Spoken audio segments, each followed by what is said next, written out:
Barrios. Thank you, Mr. Vice Chair. Ready, salute. I pledge allegiance to the flag of the United States of America and to the republic for which it stands, one nation under God, indivisible, with liberty and justice for all.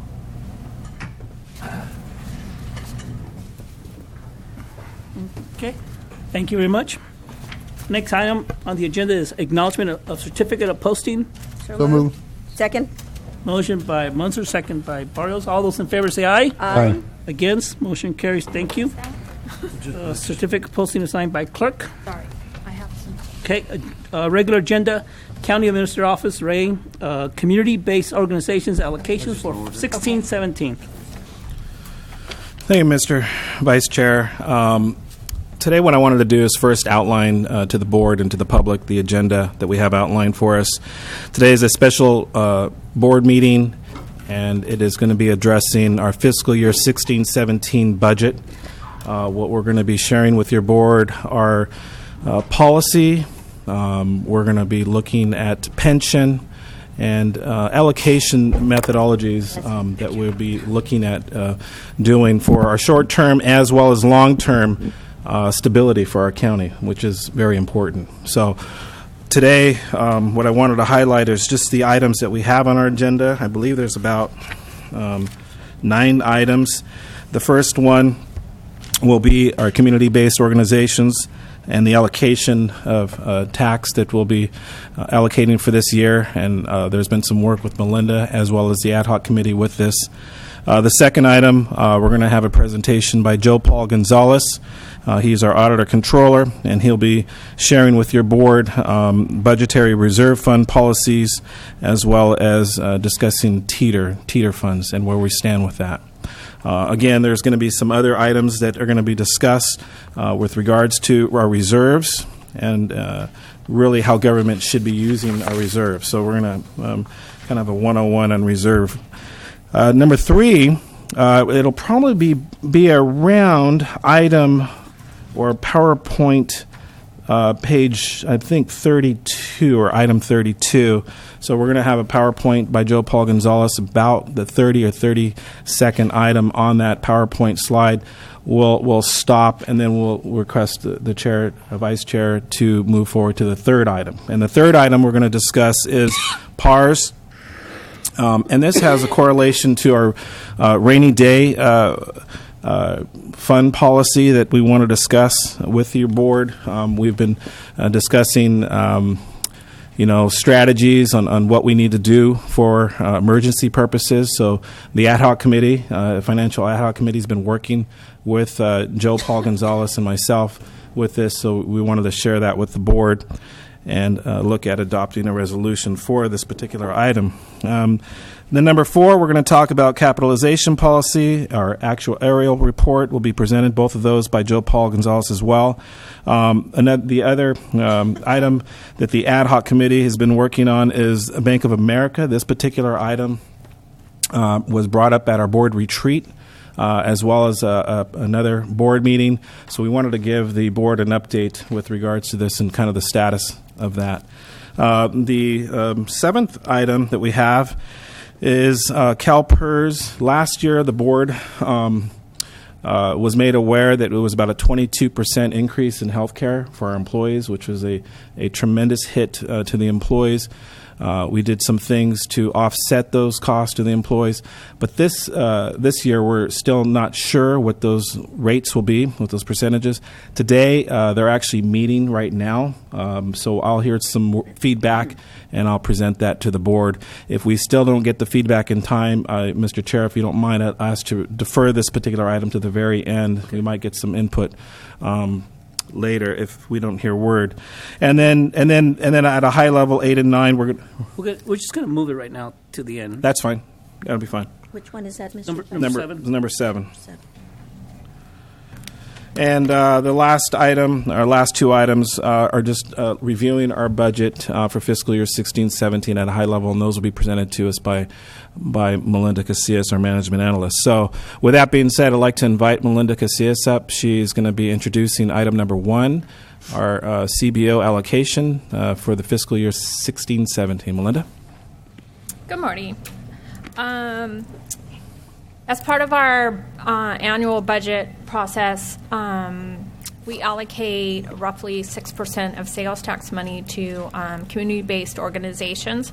There's a process that they must follow that starts in October, November, where they put together there's an application process, and those applications are due at the end of December. We ask for things like what groups do you service, ask for a little bit of financial information, how do you get the word out to the people that you service, about your organization. So there's a little process that they have to follow. And then the subcommittee meets. We met in April to go through, review the applications, and kind of come up with a recommendation within the funding that we have. This year we had roughly not quite $120,000 to distribute to those community-based organizations. And so we wanted to present the committee's recommendation to you. We have normally 6 community-based organizations that regularly we provide funding to. And then this year we received another 6 additional applications. Those are CASA, Hollister Youth Alliance, the Chamberlain's Children's Center, San Benito Arts Council, and then United Way had to request within their application.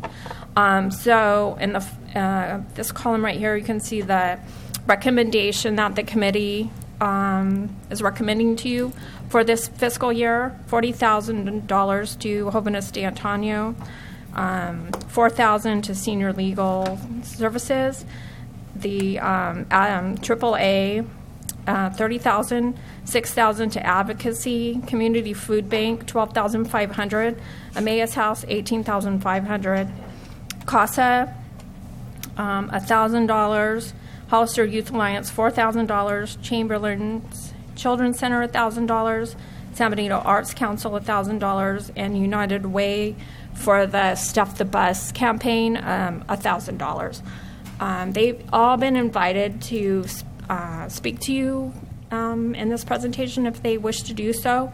Mr.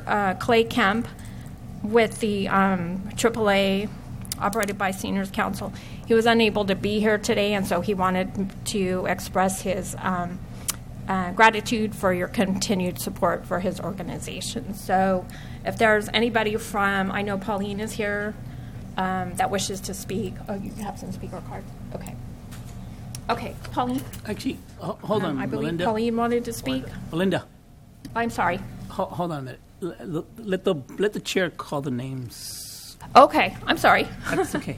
So please give the speaker cards to yes, You- Louis. okay.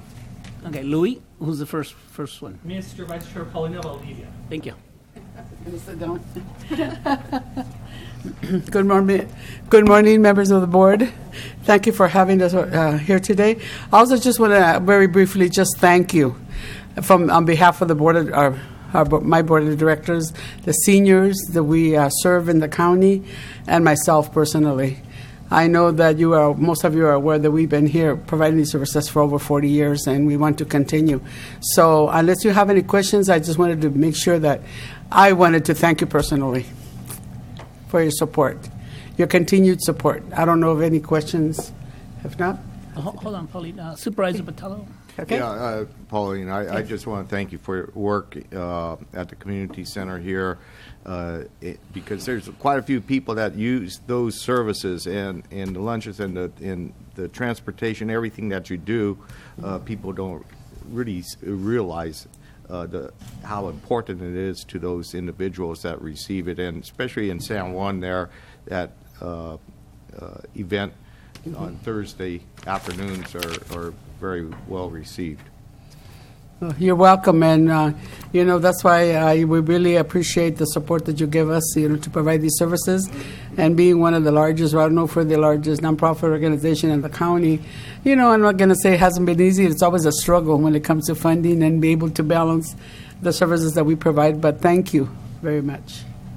Thank you, Pauline. Supervisor Munzer. Thank you, Mr. Vice Chair.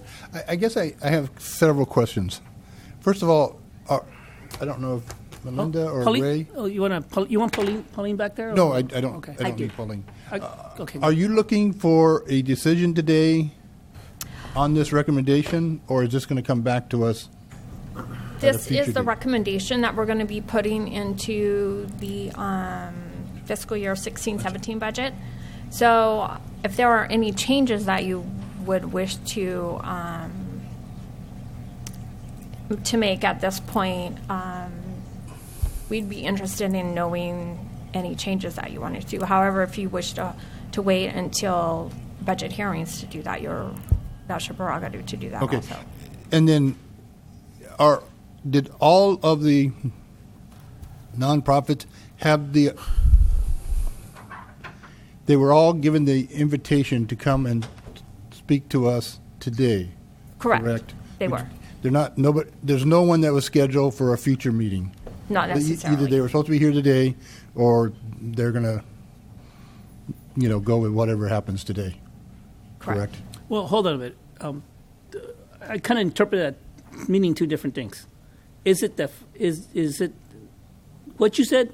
I interpret it as one, all the groups were called in for today's meeting, That's what I'm asking. or two, just these groups were called for this meeting. Is it the No, first one? all or of the these, all of these groups, Okay.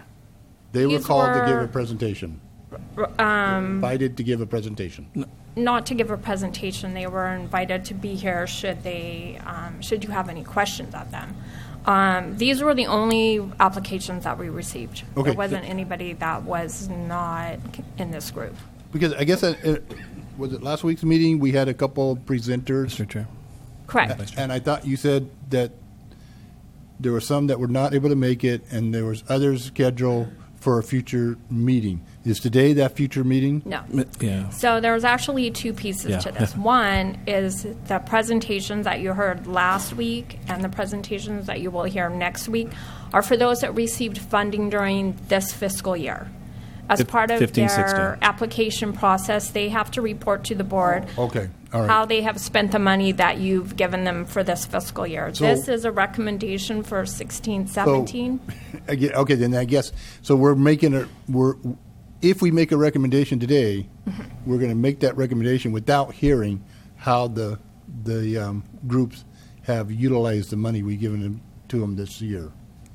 So this group will give you presentations about this time next year to say, No, I understand that. okay, I'm Some sorry. of these have received money In the past. this year, this fiscal year. Some of them have. Yeah, so Right. we're going to be making a we may be making a recommendation without hearing how the money was utilized for them. Correct. Yeah. Okay. Okay. Actually, I have a follow-up question. to Okay. that. Okay. And then the other thing I would like to know is how much money does Hollister Youth Alliance receive from the county through contracts with either behavioral health or health and human services? I would have to get that information for you. I would appreciate that if you do. That was to be one of my first questions. Ray? Yeah, I was just going to highlight that there are two different things that we're looking at here. One is for 15-16 budget. That's what the last meeting was about, as well as the next meeting. So that's Melinda just reiterated that. This particular item for 16-17, what we're requesting your board is to hear it a report out from the ad hoc. So this is kind of the work that's been going on with regards to the 16-17 budget. If there are any adjustments or thoughts or changes, from a kind of a high level, I mean, there is just an X amount of money that we have for this, and that's it. So it's basically dividing it up. June 14th, this item we're going to have at the end of the meeting, but I'll go ahead and state this. We have a calendar for June 14th. We're going to have a dry run before the board meeting. So if there's any changes or concerns or anything like that from your board, after you hear the CBO presentation at the 24th meeting, at the regular board meeting, then we can bring that up and address it then. Okay. Yeah. And if I can, Mr. Vice Chair, so we are not making any kind of decision today on this recommendation. My understanding is the final decision is going to be at the budget hearings. Right. Okay. That's the decision. When your board agrees, and do pass and then adopt the budget, that's when that Okay. takes effect. Thank you. Thank you. Two questions, Melinda. First question, we're listening, we have presentations before the board on these items right here. Are the same groups going to be making presentations during the budget process, or this is their presentation?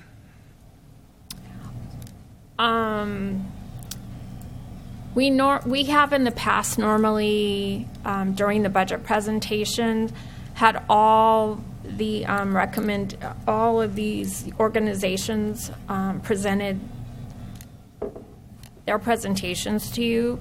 We kind of thought that if we did some of that today instead of during the budget hearings, because our budget hearings, we've kind of vented out a Smoother lot and of go a what little we're faster. looking at. I want to hear them once, I'll be honest with you. I just want to hear them once. I mean, I'm part of the committee. I already heard the needs. We're going to hear the needs today, and I'll be at a position where I can make a decision already.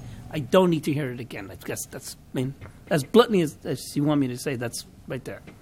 Okay, we tried to have a lot of those organizations come today rather than also in the budget hearing. And then the next question, which Supervisor Moses asked an excellent question, is I'd like to see in a different spreadsheet what all these other organizations have gotten through, like through behavioral health, to mental Okay. health, through other means. I want to see that too. Okay, sure. Okay.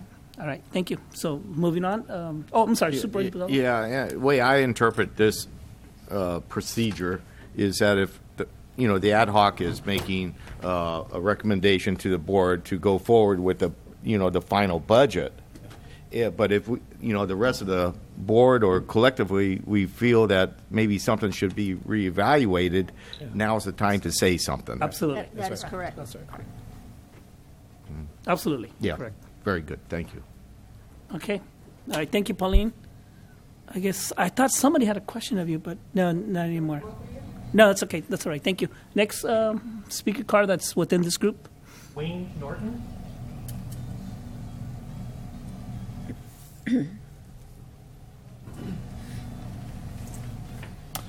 Good morning, Board. My name is Wayne Norton, and I'm the Program Coordinator for the Long-Term Care Ombudsman Program of San Bernardino County, and I live in Aromas. First of all, I want to say thank you for your support from the proposed allocation. It's great to have the county as partners in the work that we do in advocating for facility-placed seniors. The work is important, and having your support is important. But I think listening to your conversation about the procedure, I think I am a little confused about the procedure. The way we understood it, today was going to be the report from the committee, and then basically this was going to be the allocation. And then next week, there were going to be presentations about the work that we do. So we were planning on coming next week just to tell you, not to ask you for more money or support, but just sort of give you a report on the kind of work that we do. That's what we were planning on. If that's different, I understand. I just think maybe we need a little clarity about exactly what it is that we're doing. And I think, and just from conversations with other nonprofits, I think the process wasn't really clear to what exactly they were supposed to be doing. So a little clarity. I don't think there's a problem. I think everything is fine. We're really pleased with the proposed allocation and honored to have your support. But there does seem to be a little misunderstanding about the procedure. Thank you.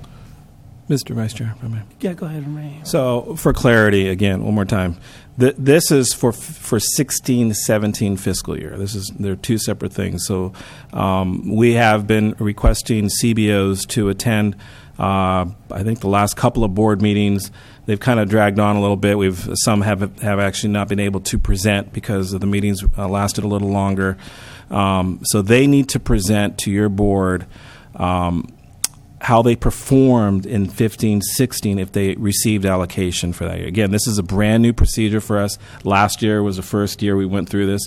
We went through the process of an application and then allocating funding for these particular CBOs. So for clarity, next week, if you're on schedule for a CBO presentation, it's to present 15-16 performance and how well you're doing. Yeah.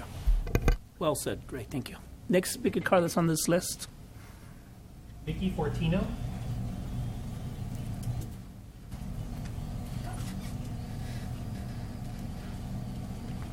Good morning, Board, and thank you for having me this morning. I just came basically to thank you for considering this allocation. It is for Stuff the Bus. As you may know, over half our kids in this county are qualified to receive the backpacks, the filled backpacks. So we have a long way to go. Over 7,000 kids need them. Last year we were able to provide over 1,600, and with this support that hopefully you'll approve, it'll provide about 40 backpacks for kids. Our goal this year is 2,000, so you're helping us get there, and I hope you will decide to support this important initiative that United Way has brought to our county. Thank you. Any questions? None?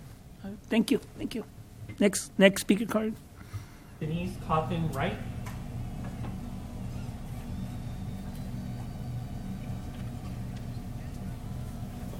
Good morning, members of the board. Thank you very much for this opportunity, and thank you for all your hard work. I know it was a difficult task to try and sort through everything.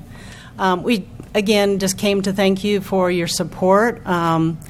We had asked, sounds like you don't know what we have asked for the money for.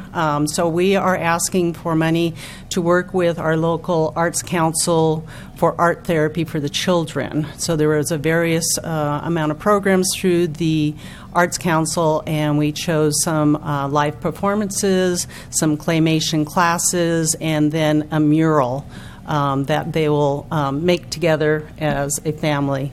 And so we were going to choose the mural and have it done on our new Wellness Center deck that's being redone hopefully in the next month. So anyway, thank you very much for your support. We appreciate it. Any questions? Questions? Yep. No? Thank you. No, thank you. Next speaker card. There are no more speaker cards, Mr. Chair. Okay, anyone from the audience that's part of this group? Hold on, Marty. You're part of this group, madam? I'm representing the San Bernardino County Arts Council. Yes, madam. Yes, you can. And then once I'm done with the group, then I'll allow the other members of the public. Good morning, Board.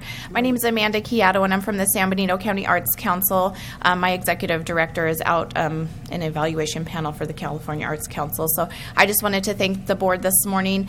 The money that we're asking for in this allocation will be used for arts programs for low-income students. So we do a lot of community work through our organization, and so this money would be definitely beneficial to have these students be able to extend their art practice, especially since the art programs within the schools are fairly limited. So I just wanted to thank the board for your support. Thank you. All right, thank you. All right. Now I'll open up to the public. Marty?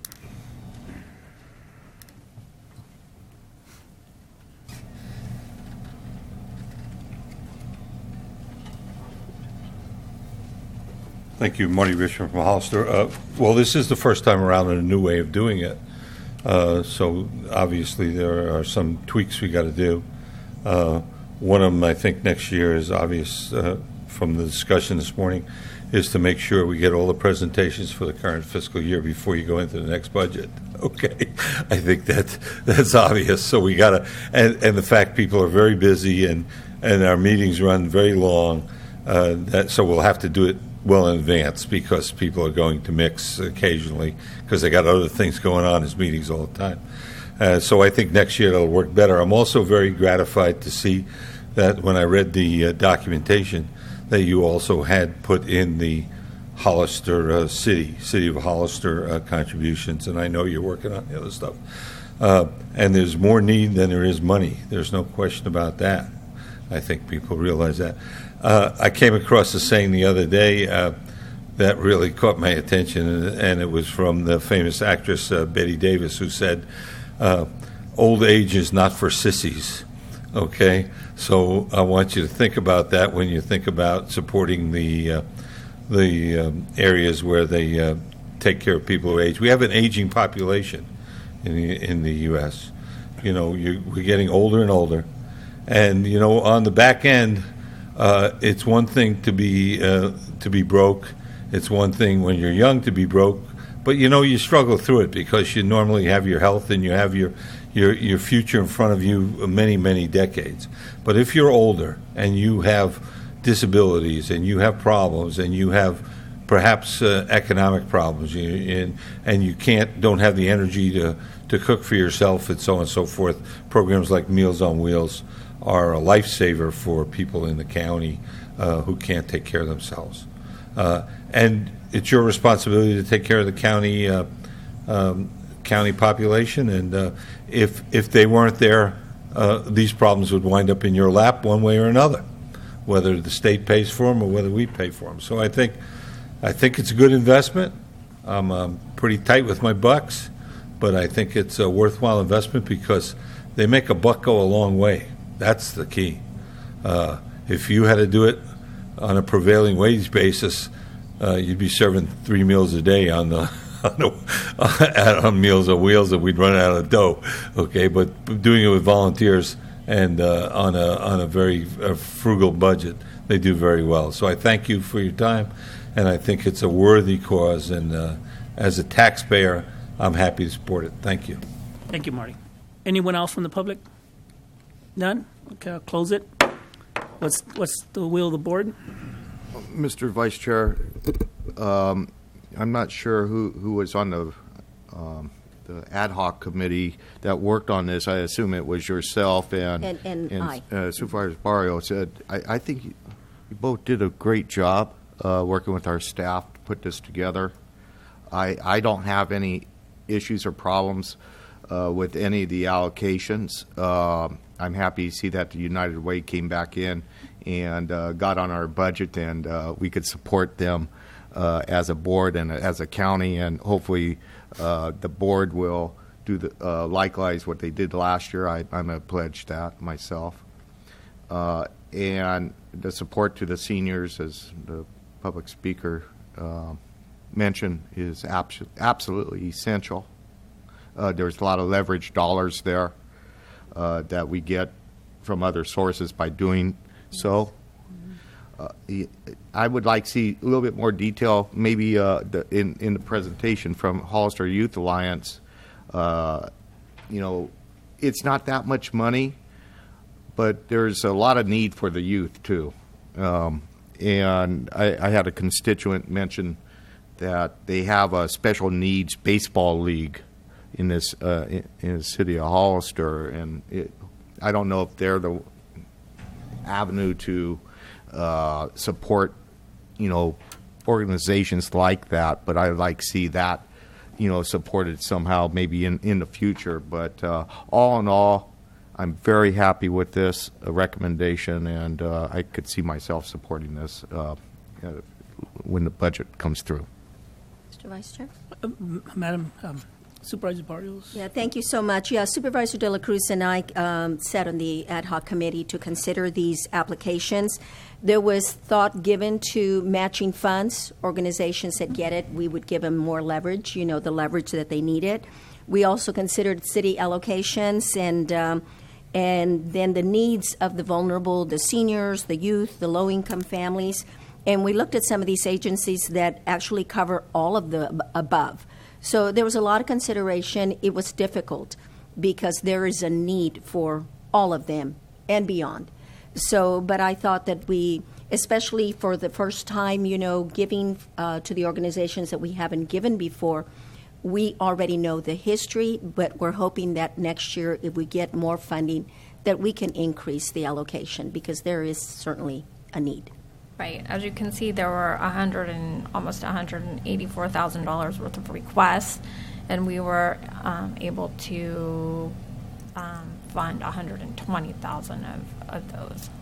So, yes, the committee, I think, did a good job in considering all aspects of the funding requests and what we were able to do. And so this was a recommendation from the committee.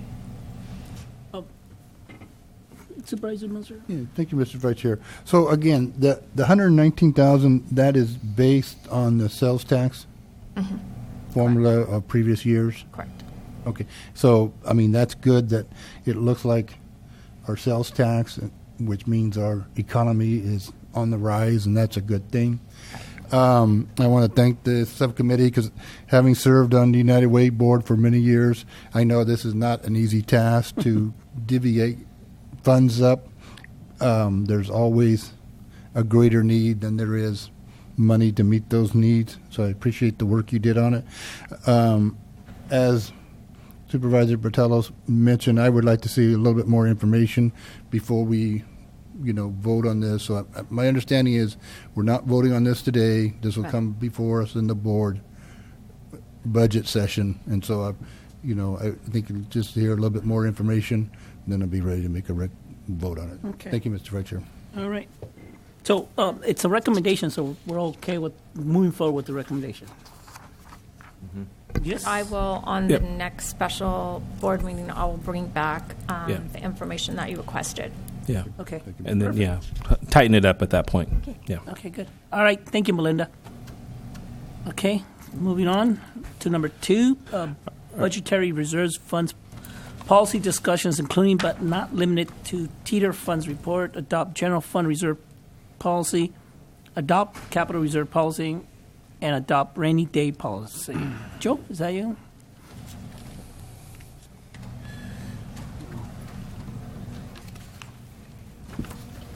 Can I move it over this way?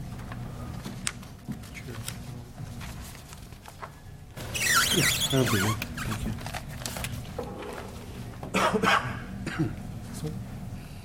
Yeah. Good morning, Chair, Board of Supervisors. First, before I get started on this presentation, I would like to acknowledge the great favor that our CAO did to me when he asked me to put these policies together. It was a real pleasure, working on them. And seriously, it was, it's fun for me to work on these kinds of things. But I didn't realize the enormity of the project. I think Ray did, though.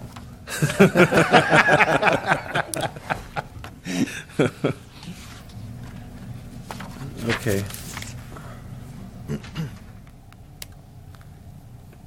And I'll ask the board's indulgence because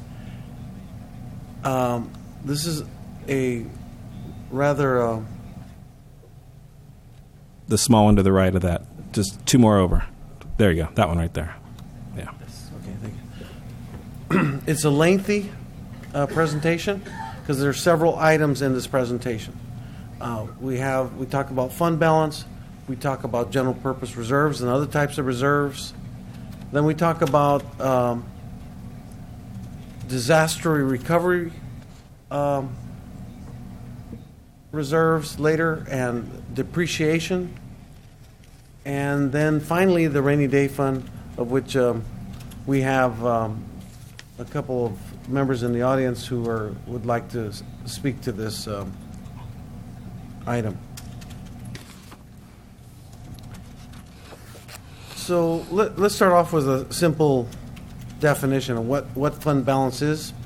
It's really the cumulative year's excess or deficit of all the revenues and all the expenditures that the county's ever had.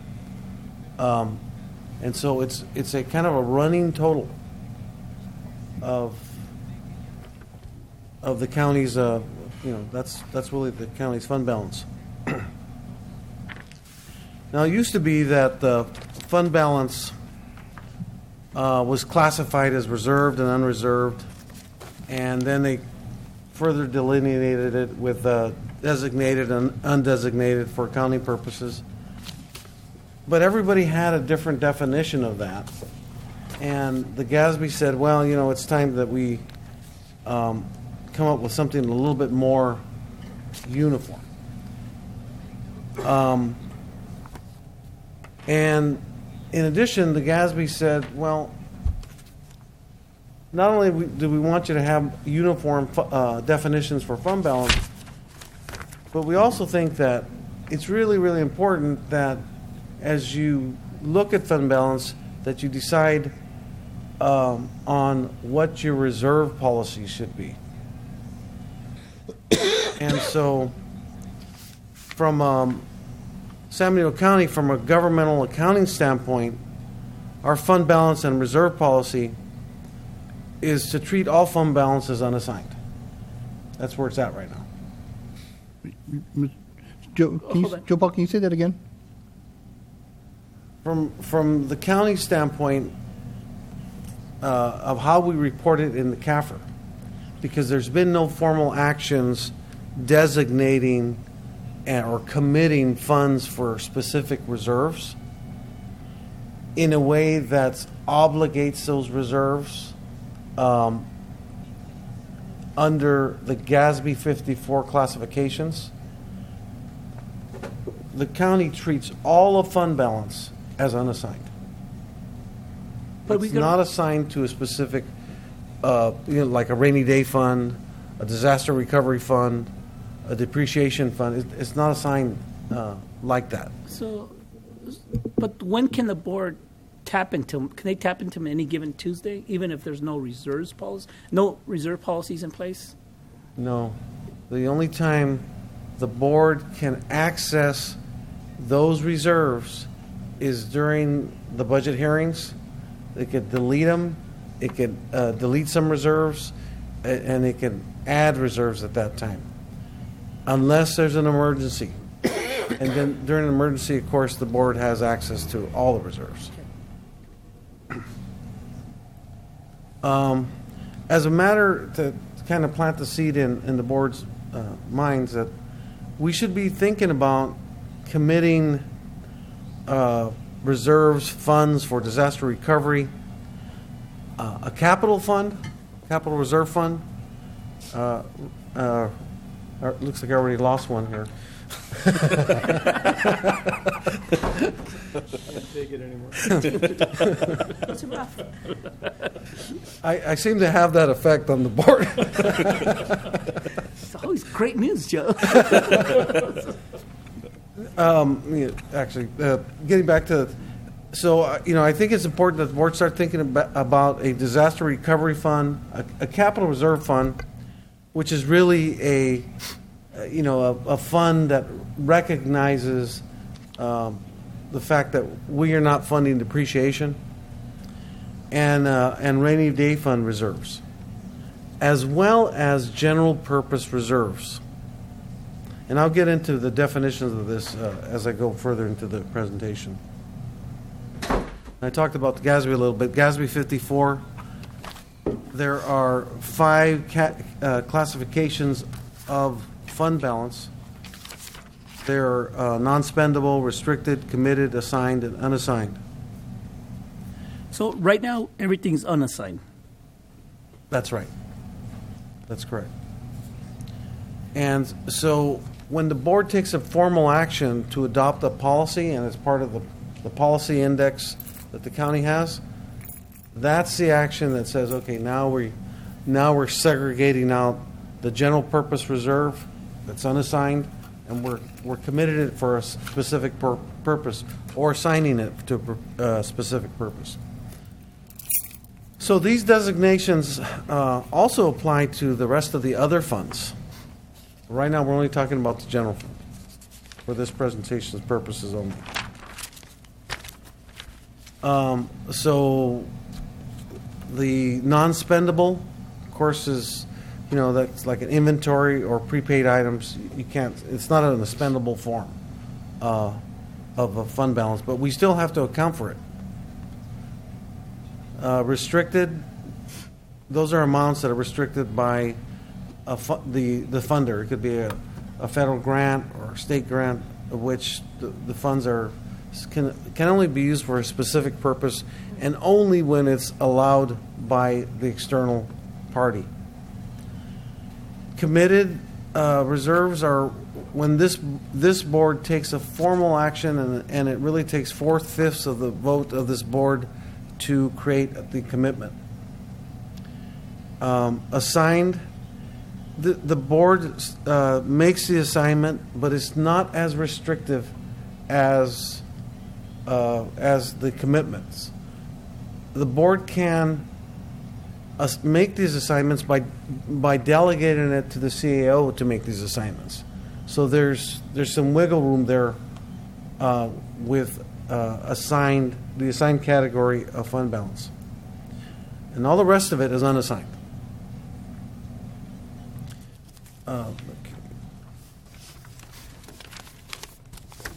Hey, Joe, and these get classified, these can be moved around any given time, or everything gets reshaped during the budget process? During the budget hearings, this is the time that the board can increase those commitments or decrease those commitments or assignments. But generally, for a whole year, this is, the board, when the board finally adopts the budget, they're done. You made a decision. But there's some exceptions, as you said previous, like Yeah, a there are disaster. exceptions. Hopefully, we don't have to see those days of those exceptions. So there are special purpose funds out there that the board from the unassigned fund balance can create. The general purpose reserve is by definition, if all the fund balance is unassigned, then by definition that is equal to the general purpose reserve. Some agencies use their reserves for cash flow purposes.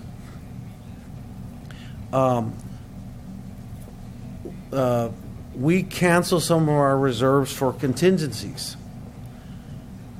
Many agencies have disaster recovery reserve, and I mentioned the capital reserve, the rainy day fund, and an encumbrance reserve.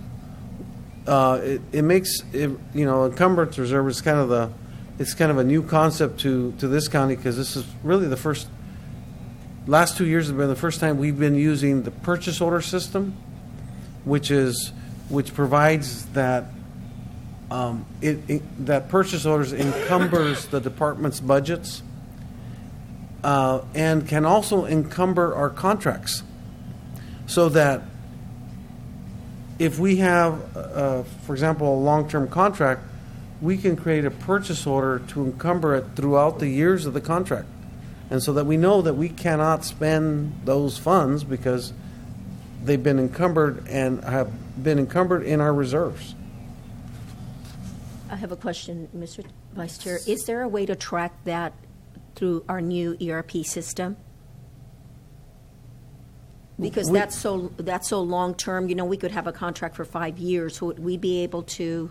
We do have a contract module Do that that. we're in the process of installing, along with the other softwares that complement that system. Okay. We're working with the clerk of the board's office to make it as efficient a system as possible. So then if it's in the system and we get it in there for the following budget planning year, that money will then somehow pop up to show that that money is encumbered because of the contract. Okay. That's good. Hey, Joe, is this going to be a one fund account, or is every department's going to have their encumbrance fund? Well, currently, the general fund only has the general fund. It's one fund. The board can, at its discretion, make an assignment of like a capital reserve fund specifically for a specific department. For example, the elections department, the elections equipment is now starting to become very antiquated, and we're seeing a huge number of machines starting to fail. One of the things that the board can do is it could start putting money away, reserving money for the purpose of replacing that equipment, so it could create a reserve for a specific purpose, specific department. But doesn't that item will fall in their capital reserve instead of encumbrance reserve? Yes, yeah, it would be a capital reserve, but it would be a capital reserve specifically for the purpose of the elections equipment replacement. You can do that. Supervisor Certainly. Botello?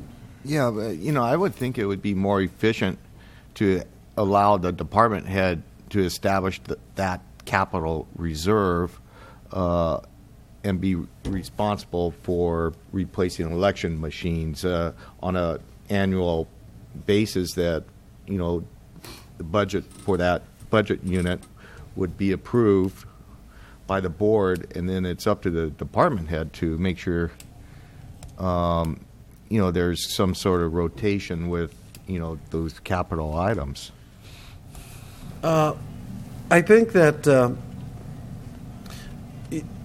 that's not an unusual situation. In my readings, I found that some agencies, they actually designate to the departments, hey, you need to systematically put away for the replacement of this equipment and stuff. But because we're California, and because we operate under the County Budget Act, the board adopts every annual operating budget that doesn't include capital replacement, except for the fixed assets purchases. So if the board adopted a policy where, hey, like the elections department had, expected to have to replace the equipment, and we knew that we're going to probably have to pay for half of it because the state might pay for half of it over the next 5 years, in our budgets we might ask for that fixed asset. That fixed asset wouldn't be a purchase at that time, but it could be translated to be used for capital replacement. Okay. We could do, that could be done. Currently, that's not the process. The process is, hey, we identify the need, we work through the budget office, CAO's office, and we try to, have that dealt with in the budget. But as I mentioned before, we have everything's unassigned. So what this presentation is meant to do is kind of throw that seed in there, plant that seed of thinking that, hey, we need to start thinking in terms of, in longer than 1 year. Yeah. And it's amazingly, though, most governments are not thinking in those terms. I mean, we're not the only county or government agency that thinks like that. Pretty much everybody does. But this board has taken many steps, proactive steps, to dealing with those costs that were never dealt with before. And for example, OPEB, and today we're going to talk about an additional step in dealing with pensions, a proactive way of pre-funding those, and it's taking steps in labor negotiations to minimize the unfunded liability of vacations and sick time. And it's worked. It has really worked. So this is kind of the next step in that kind of iterative process of thinking of, let's get outside of the 1 year term, and let's start thinking in multiple years for budgeting purposes. Joe, these are just ideas right now. The language behind these funds will be introduced. Is it today or late some of the time? There are a couple of policies that I'd like to. Once I get to that point, have the board review and adopt. And they may not necessarily want to do that today, but they're very. One of the things about a policy, the simpler they are, the easier they are to implement. Yeah. Okay. And well, so I've purposely created as as uncomplex as possible, a simple measurements of which we can, the policy can last from here to forever, because they're based on measurements, not a specific number. Okay, Mr. Vice Chair. I'm happy because I definitely don't want to see Or 5 years percentages, down I mean. 5 years down the road where we're forced to allocate to all these reserves and yet compromise our day-to-day operations. I want that. I want these policies to be flexible enough for a body to make a decision at that time. I took that into account in dealing with in talking with the CAO.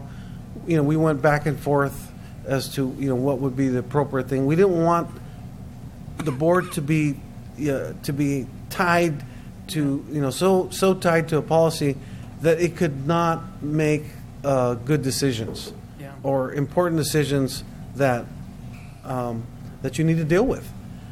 So we left a lot of flexibility, range in the policy. Remember, a policy is only there to kind of provide guidance to operate in here, not down here, or even up, way above that, because then there are other implications associated with, with having too much fund balance. Okay. All right. Thank you, Ray.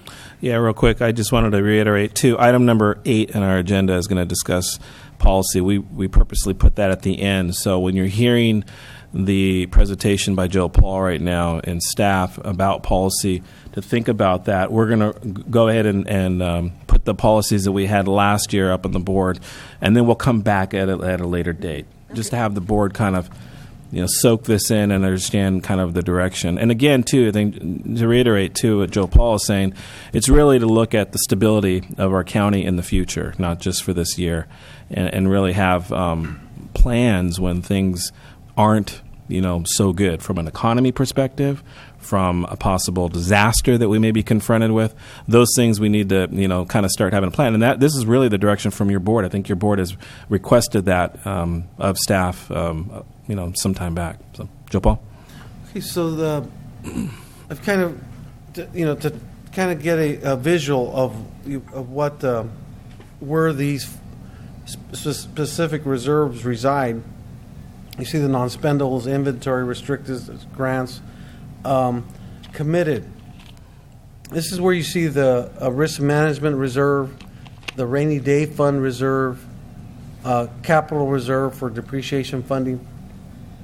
Those are specific commitments by the board.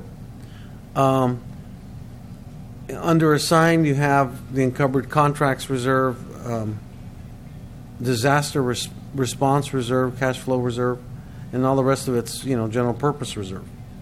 Just to kind of get an idea of where they lie within the GASB 54 categories. Mr. Vice Chair, if I may as well, there was an item that Supervisor Barrios had mentioned with regards to encumbrance and contracts, and that's been an issue with our county. In the past, it was something similar that came up with the general plan. So right now, staff's working with the auditing team and IT to put benchmarks in the new system to give us a percentage. So once the allocation of a contract is at 80% or 75, 80%, there's going to be benchmarks. And at that point, we're notified, okay, we need to address this and really scrutinize what payments are going out or what authorizations are being spent or requested and being spent. So the new system, to go back to that, the ERP, there's some things that we're still working and getting there, but those are the things that we need to address, and we are working on it. Okay, this is kind of an important fine point here with regard to reserves and contingency. Reserve, contingency, and rainy day funds are not necessarily the same. Contingency and rainy day funds do share some similarities, and they are forms of reserve funds. But this is the key distinction. A reserve fund is not necessarily a contingency or rainy day fund. So rather, reserve funds can be for a number of purposes, while contingency and rainy day funds are for unexpected needs, emergencies or revenue shortfalls, in short, forms of uncertainty. All of these funds, however, are intended to help local governments accomplish two goals: achieve tax stability and contribute to the orderly provision of services.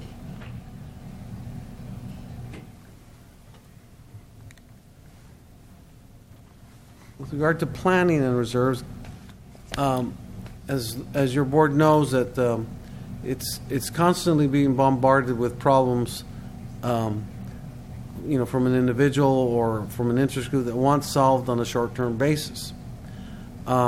So this kind of mentality forces governments to think in the very near term, less than 1 year, particularly in terms of budgeting.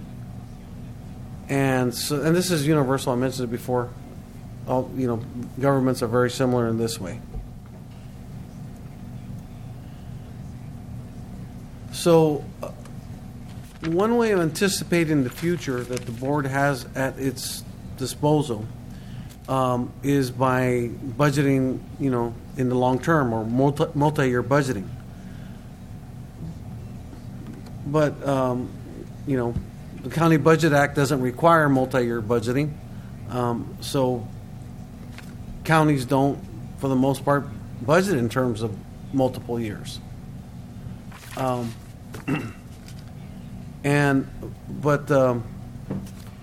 But the county does understand, and most governments understand, that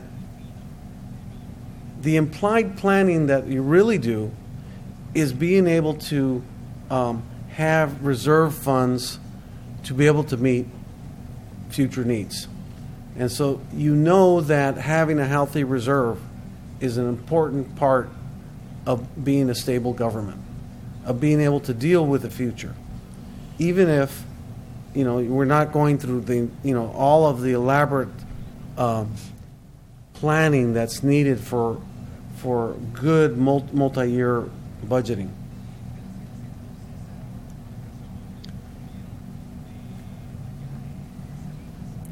As I mentioned, the general purpose reserve is the strength of the county to be able to meet its future needs and flexibility. A general purpose reserve has no identified contingent liability or specific use. It's intended for major emergencies to allow transition period when key economic indicators point to a recession likely to substantially reduce county reserves and increase safety net expenditures. The county doesn't have external debt, but most counties do. The general purpose reserve serves as a guarantee of those debt service payments. So, that's another thing that this board I think it should be very proud of, is the fact that we have not had a need to go out and get obligated with external debt for operations. Perhaps in the future we might consider doing that for capital needs, but certainly not for operations. And I know that when we're living if we're living from hand to mouth, and we're going out as other agencies had to do with tax anticipation notes, that's a rough way to run a government.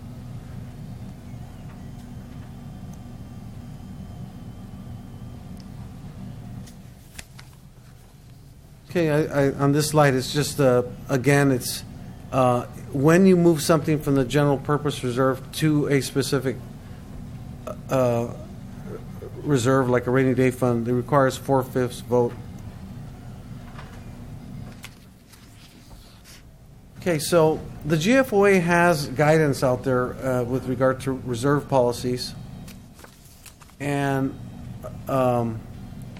basically they provide a kind of a framework, and they ask that all governments have a framework for the reserve guidance, for its use, for its increasing of the reserve, and for its review. So this is the meat of this presentation here, as it relates to guidance regarding reserve policy. This is the GFOA's guidance, Government Finance Officers Association.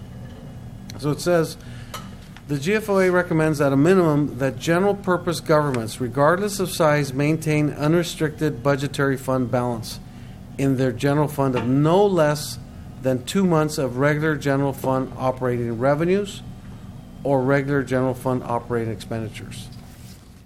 So that's kind of the, we've heard this we've heard this before as we've talked about reserves, and when we've seen bargaining groups here, we went through fact finding. This was a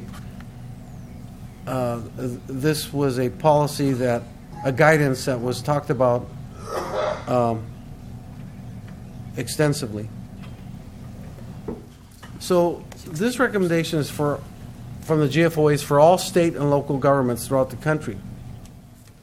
So this recommendation might be appropriate for a government that, like in North Carolina, where they don't have to go to a vote of the people to increase taxes.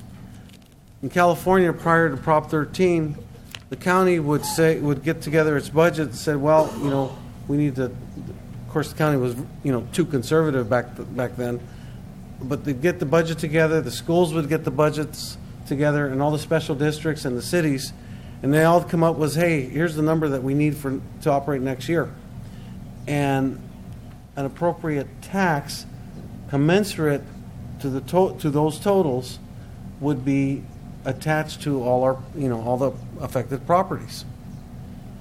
But then Prop 13 came along, and all that went away. Well, in other states, that still exists. If the county wanted to operate at a higher level in North Carolina, they could simply increase their taxes. The board would increase the taxes, and it would be applied to the tax roll. But of course, we know that there will always be people arguing against that. In California, we have to deal with the restrictions of Prop 13, other constitutional legislative amendments limiting the ability to raise revenue.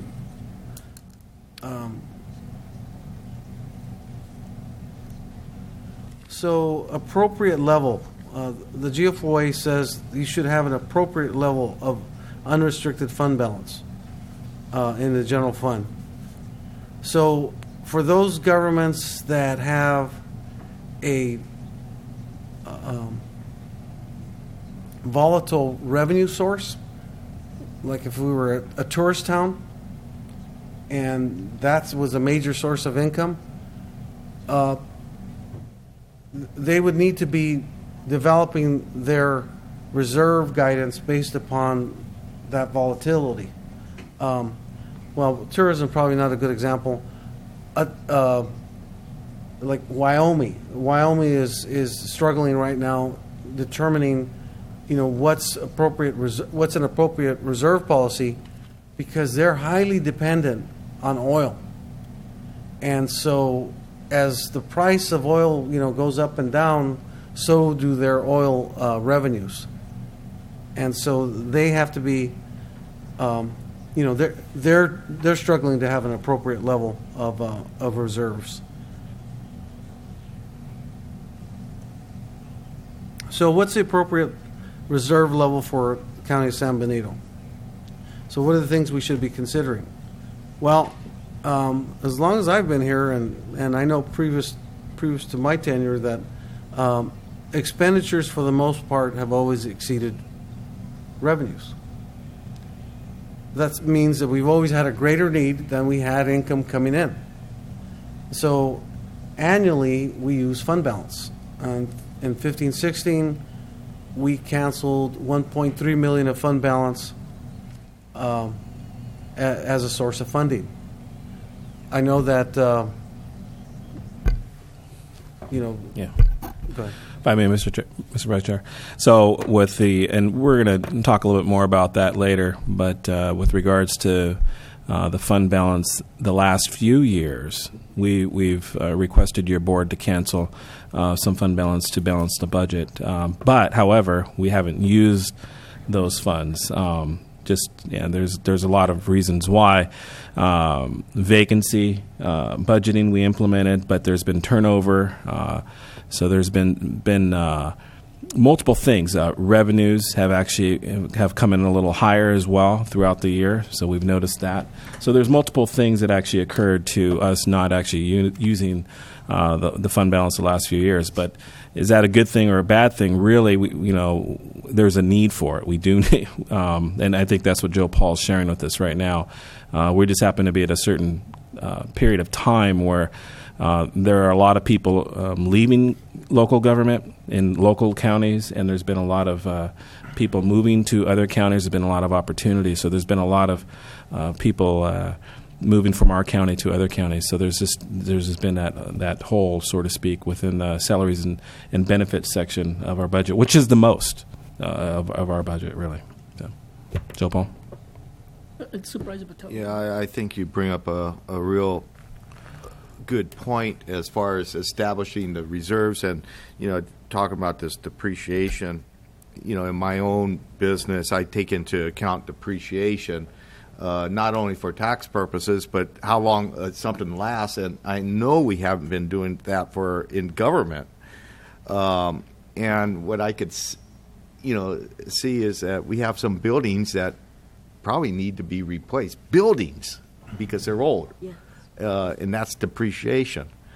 But, it'll be interesting how we end this discussion and how we go forward in the fact that we establish reserves that might be interpreted by the public and by, our own people that work for us to be too high. They're saying, well, geez, why you need extra taxes for, or you already got these reserves. And the water district, for example, is highly criticized out in the public for having, $40 million in the bank, and then they continue to raise water rates. And I think there has to be a balance and a clear definition what these monies are for. Yeah, and I think the key, and we're talking about, and we're doing it today, is transparency in government. Like the water board issue that you brought up,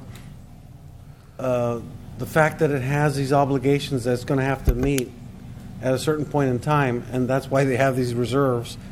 That's not out there, and so they're raising the rates for an important reason.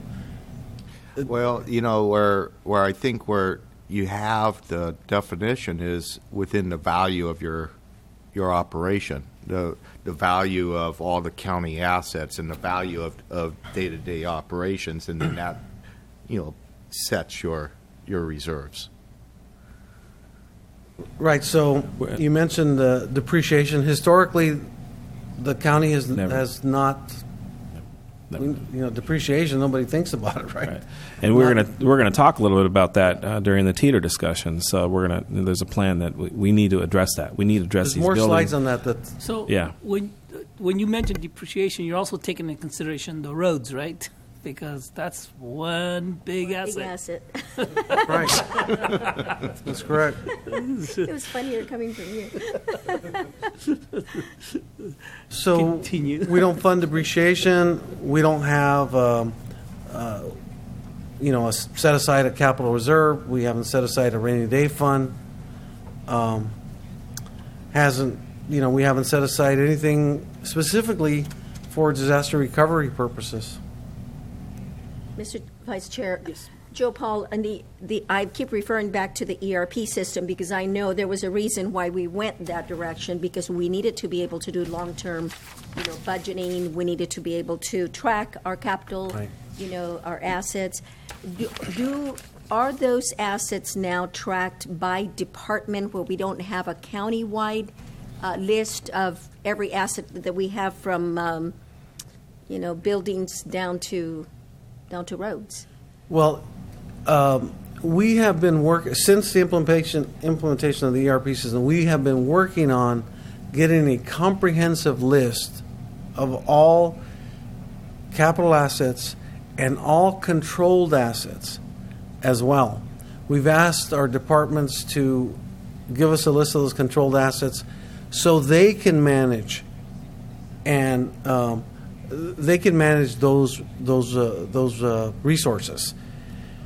We don't necessarily capitalize them, but our system has a way of tracking them, and so that helps department manage their assets. So the plan would then be that each department would have their list. They would have the life of that asset, knowing how soon we're going to have to replace it or repair it or maintain it, whatever. And then that money would then be assigned by department for those capital depreciation purposes. Well, I think, from a capital standpoint, we have it's all all of the capitalized assets belong in the in the capital account of the county. They're all together. So then it would be this would be a county obligation, not department. It would be as a whole. not the for capital assets. For capital the assets. controlled assets, however, are at the department level. Or at the departments. Yeah. Okay. And that's just simply because there is a government code that requires all departments to supply an inventory of all of their controlled assets, and that they're supposed to provide it to the auditor or to the county clerk. Well, we can incorporate that into our ERP system, of which they can have access to their controlled assets. So they know how many desks and tables and stuff that they have, that kind of stuff. And then when they want to get rid of them, they take them off that list.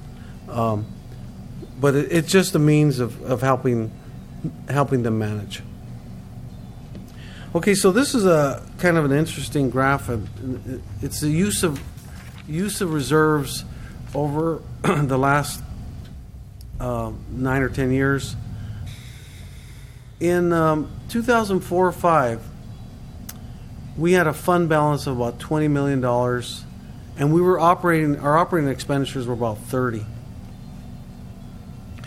And then in 2007-8, actually 6-7, we had about $26 million in fund balance that we had built up. Remember, we were coming off of the roaring early 2000s where we were doing well from a budget standpoint. So that same time, the total expenditures went up 25%, went up from 30 million to 40 million, and so we were operating at a much higher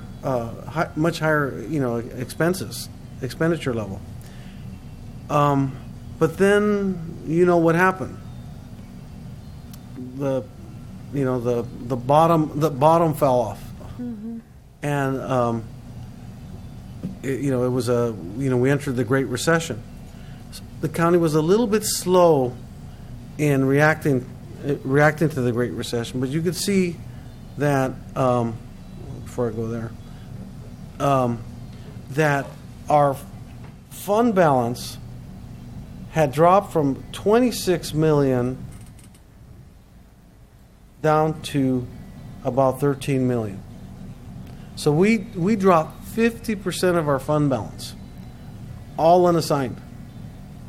And at the same time, expenditures dropped during that period $10 million. So we had 13 million or close to 14 million of fund balance being infused into the budgets, and then cuts of about $10 million. And we were still operating on a skeleton crew. It was a very devastating economy. So if we had not had healthy reserves at that time, I really don't know where we would be right now as a county. So you're saying, Joe, that during those bad times, the reserves was used more as a softening the blow, landing the ship saw instead supposed of to- having a complete crash? It's supposed to be for soft landings, but nobody could have envisioned the enormity, the depth and breadth of the Great Recession. You know. I mean, I see two things here that are happening that it kind of could have been a real bad crash.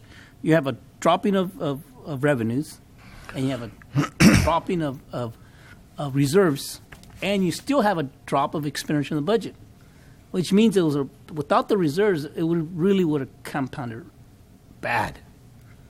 Well, if we use close to 14 of our general fund reserves at that time, or 13 at that time, and the GASB said, all you really need to have is 2 months as a minimum, which is about $6.5 million. You do the math. It would have been a very crushing. We would have been have to operate at expenditures of somewhere between above $10 million and $15 million in order to balance the budget, and that would have been like 75% reduction.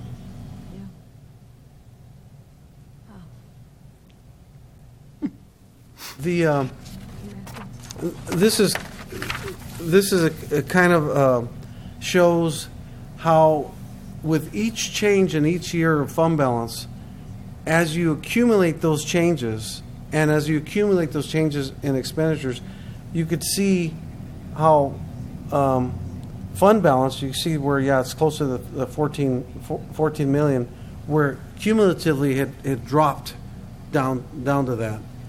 And the same with expenditures.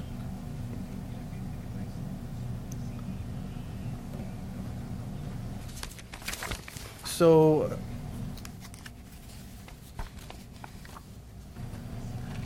in those 4 years from fiscal year 11-12, from 2008-9 to 11-12, we used those $14 million. It was 50% of our general reserve, which is 36% of the average of the 4 years of those general fund expenditures.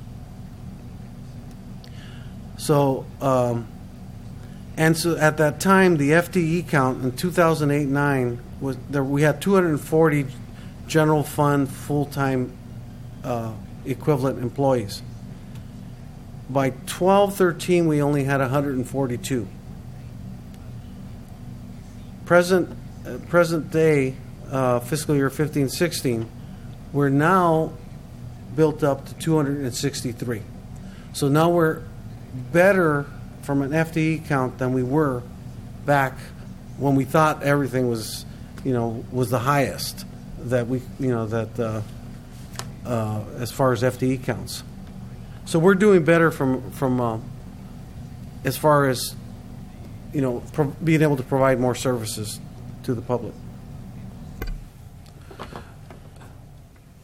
I would like to comment. I would like to caution the board too, as well, is that right now we are seeing tremendous growth in our community, in our county, and with that comes more residents in our community, comes more services that we need to provide. So I think those numbers there are reflecting that progression forward in our MA department and safety, and we've brought some of these items to the board with regards to the FTE count. Some of the and a majority of those, Melinda, myself, and Joe Paul, we were scrutinizing those numbers, and those numbers were in fact bringing in revenue to offset the FTE count for additional FTE. So, and just to remind the board's aware of that during the budget process, but definitely we see an increase in activities, especially in the development side of things here in the county.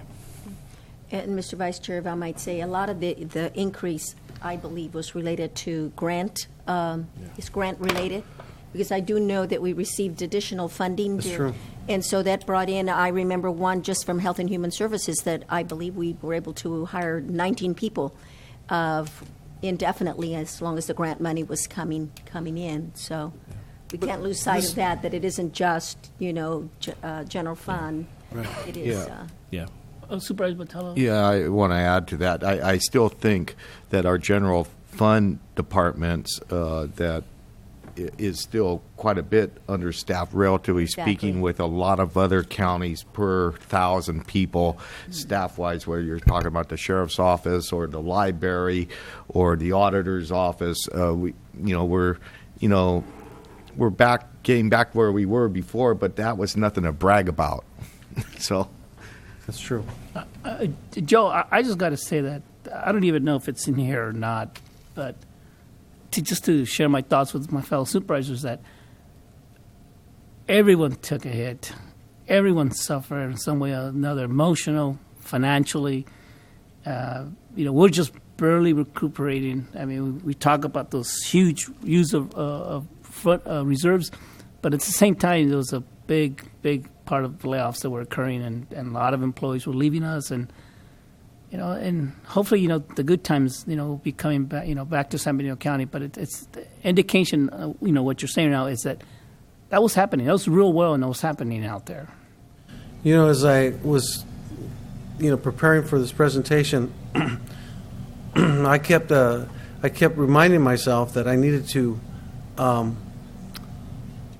keep in perspective that these were significant events that happened, but they weren't the normal. It's like right after the Great Depression, to that generation, anybody who went through that, they were, they became extremely frugal, and they were very, very strong at budgeting and making sure that they didn't spend money as much as possible.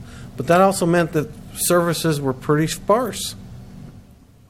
And so in our generation, for us, it was the Great Recession that has caused us to, think in terms of, hey, we got to be prepared for the worst case scenarios.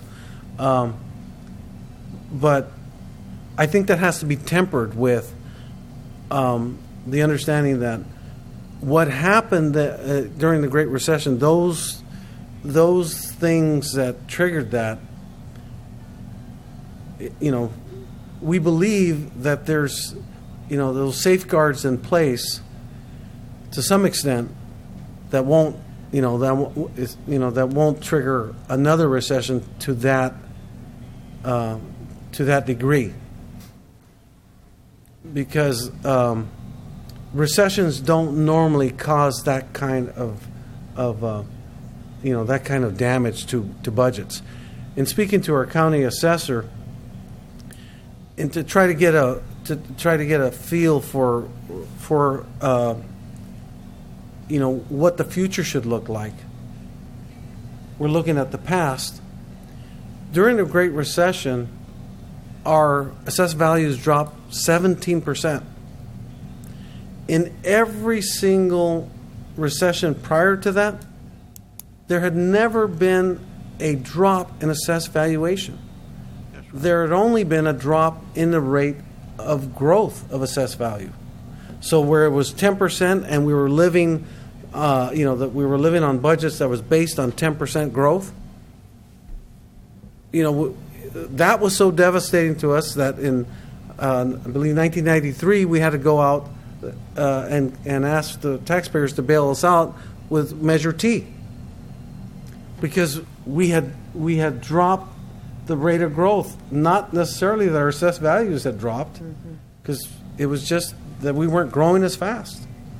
And so it's a little different, I believe, of being able to prepare for the future is that we have to be prepared to grow and provide more services to the public, because we're going to grow as a community.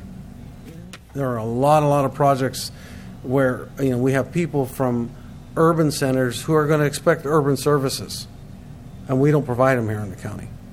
So our service levels are going to have to change, but at the same time, we have to be prepared for the unexpected contingencies of the future.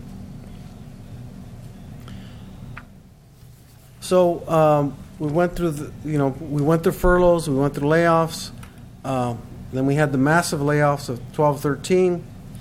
It was a big wake-up call, and the board said, hey, directed the CAO's office to, hey, start dealing with these structural deficits, these expenditures being greater than revenues. We know that assessed values in San Benito dropped 17%, but they didn't drop to that extreme in the coastal counties. So we're a little bit more sensitive to economic downturns than coastal counties, our neighbors. We know that it's a good thing to have healthy reserves and to maintain those healthy reserves because, as I mentioned before, the GFOA, if we'd have stuck to that minimum standard, we'd have had 6.5 million in general reserves, but we used 14. So this is kind of the crux of the policy here. What we're recommending is that at a minimum, San Benito County should maintain a general reserve of 25% or 3 months of the adopted total general fund expenditures. Budgeted contingency not included, because contingency is really an extension of the reserves. But in good budgetary years, the general reserve should be built up to 50% or 6 months of adopted total general fund expenditure appropriations. So that gives the board a floor and a cap. Hey, Where Joe. are we at right now? Actually, hold on 1 minute. Joe, let's keep those thoughts on hold for 5 minutes. We're going to take a 5-minute break. Okay, this is just this is just kind of a iterate what might be the. You got a question before we take a break? No, that's okay, Jaime. I mean, I'm first thing sorry, we'll do Ms. what? We'll Ms. entertain Vice it. President. Okay. Oh, I needed that break. Thank you, Mr. Vice Chair.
need a CEO. What the heck? Who do we need a stinking CEO?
This is a bit anticlimactic, but I've been asked to go slower and have more detail. You read my mind. On that note, Can you tell me who told you that?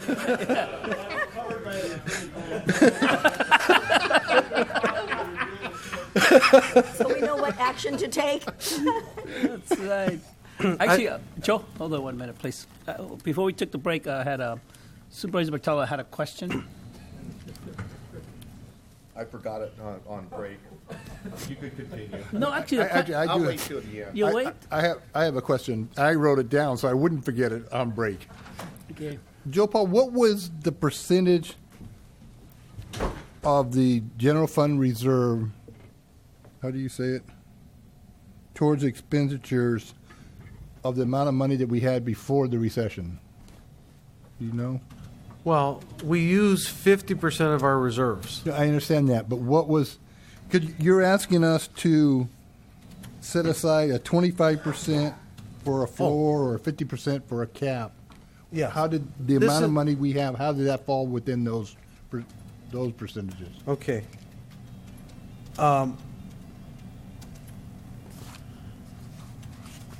So we have in 14-15 we had a $40 million total general fund expenditures. Okay. So the minimum that we should keep as a general purpose reserve is 3 months of that.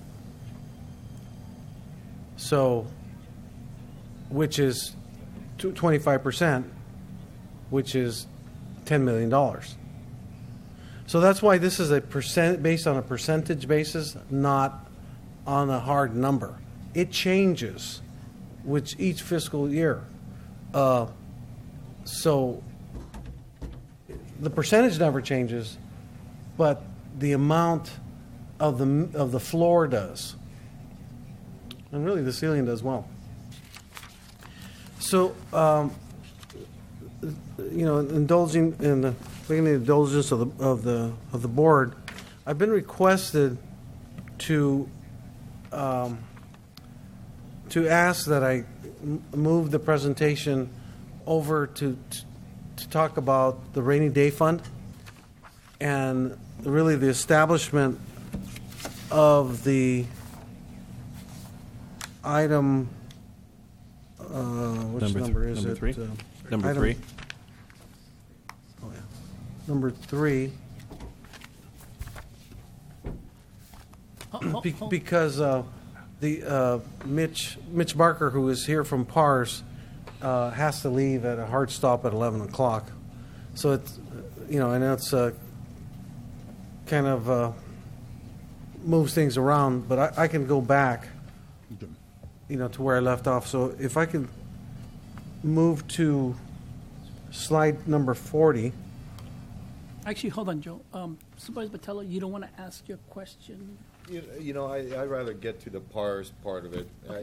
I'm not worried about my question. I have it in my mind. Okay, perfect. And that could be later on. Perfect. Okay, good. All right. Is that okay with the board that we move to 40? That is correct. That's Sure. right. Okay, let's move to 40, Joe. Oh, actually, it's 43. So everything I was talking about before was building up to this, that the board should establish a rainy day fund. And one of the ways of which we can kill two birds with one stone is we can establish a rainy day fund. It's included in our committed reserves, whatever that amount is. But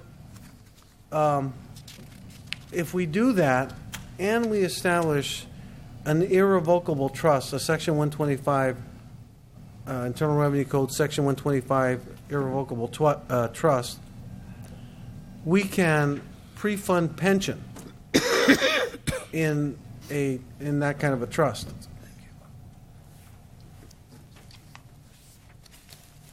So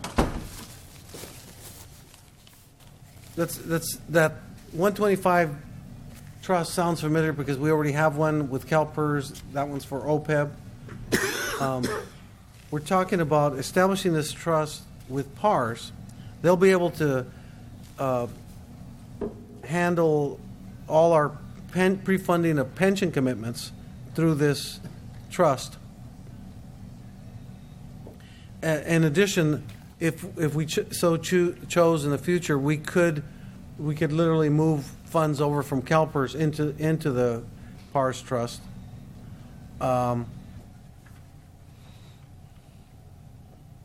The advantage of having this rainy day fund with PARS is because if we had some specific triggers that caused us to, hey, we need to dip into the rainy day fund, we could do so. We could pay through the county our CalPERS employer contributions, and we can get them refunded from the trust because they were used for that specific purpose, for CalPERS pension. Or we can have them directly send those payments over to CalPERS for pension. One of the big advantages of the trust is they're not restricted by Government Code 53601, which the county treasury is. Basically, the county treasury cannot assume risk, and this irrevocable trust isn't burdened by that level of risk. They can assume a little bit more risk based upon the our level of tolerance, the county's level of tolerance. So the county would direct the investment manager of what level of performance we'd like to see as far as interest earnings.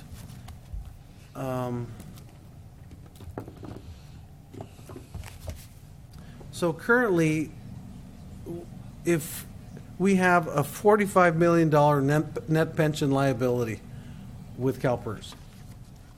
This was something that was released in our CAFR. So, truthfully, we could pre-fund pension, $45 million in the irrevocable trust, and we would be, completely funded. But of course, we don't have anything close to that, that amount of unfunded net pension liability.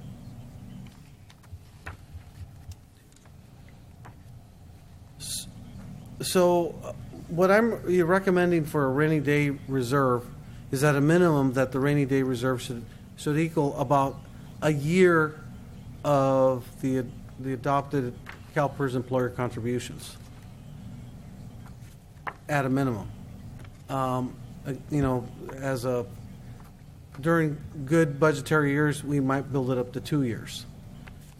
But that, even that ceiling is probably not realistic, given that we have $45 million of unfunded liability out there for pension.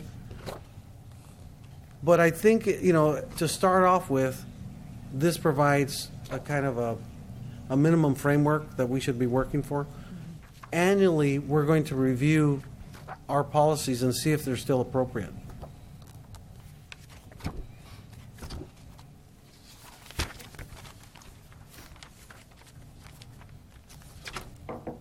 So the use of the rainy day fund, the best trigger point that I could come up with, and from my readings, was that once the general fund reserve had was at or below the minimum floor, the county could access the rainy day fund balance.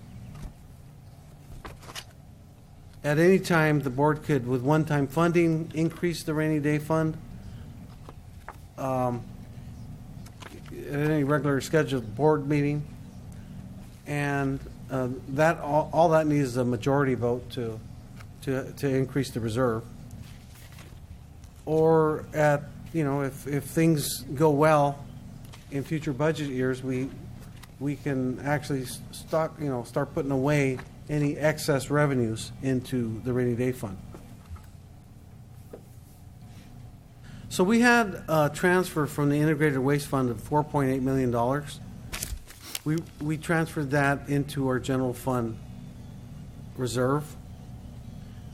They have not been assigned, they've not been committed. What we discussed was that the $3 million of that 4.8 might be considered by the board to be put into PARS for as the initial investment in the irrevocable trust, to establish the trust. Mr. Vice Chair? Yeah, Supervisor Manzer. Joe Paul? Yes. So if we were to move that money over and down the road it was needed back in integrated waste, could it be moved back to integrated waste, or? No. Once this trust is established, it can only be used for CalPERS pension employer payments. It cannot be used for any other purpose. But remember, though, when we adopt a budget, if that money is going to be designated for that purpose, it relieves the rest of the general fund from that obligation. So That's a good thing. the other general fund money, general purpose reserves, can be used for that purpose if we needed to do that. Thank you. Supervisor Botello. No, I don't have nothing. Supervisor Yep, Barrios. I'm good. We talked this at the committee, Supervisor Botello and myself, and in meeting with Mike and God, I just went blank. Mitch. Thank you, and Joe Paul and Ray. We felt that it's a good idea to move in this direction. My only concern, if there's any, is putting the $3 million, up front. We did discuss about $1 million. Joe Paul, in that committee, we did discuss, and I thought we were all okay with it, and that's the last that I know of. So seeing $3 million here, it's got to be a reason. Can you give me an explanation why it went from the committee's $1 million to later $3 million? Maybe it must have been at the time where I missed that one committee meeting. Yeah, you might have missed that one committee meeting. I do that a lot. Yeah. And we did miss you. But, the rationale is that we have an obligation for the pension program. That's not a go away, the $45 million. And, when we initially did this procedure with the Integrated Waste Reserve Fund, it was, really as an emergency measure, and we didn't want to spend that money thinking that might, if the recession would have gone another year, we would have been drawn on that to just kind of maintain operations of the county. Fortunately, the recession ended, and we have this, kind of a foundation to start a good, reserve, and this would be the mechanism. I personally feel I would love to put the $4.8 million in there and work against the unfunded liability in the pension program.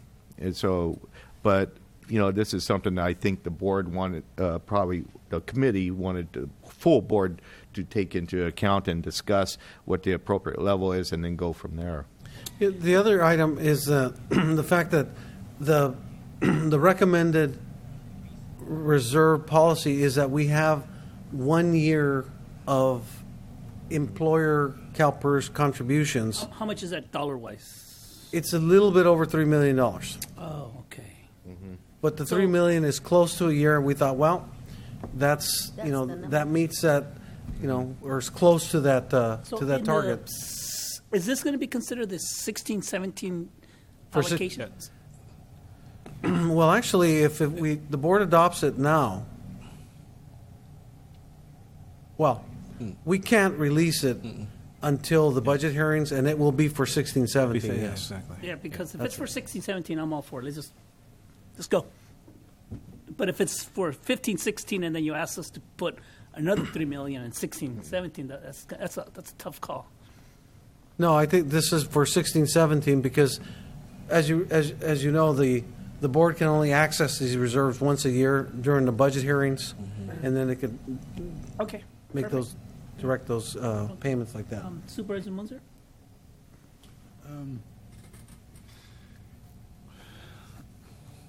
I've always been very nervous about spending this $4.8 million because I feel that someday it may need to go back into integrated waste fund. So I would almost be leaning with Supervisor Patello, moving the whole $4.8 million into this trust fund so that we don't spend it, and it's working down our unfunded liabilities.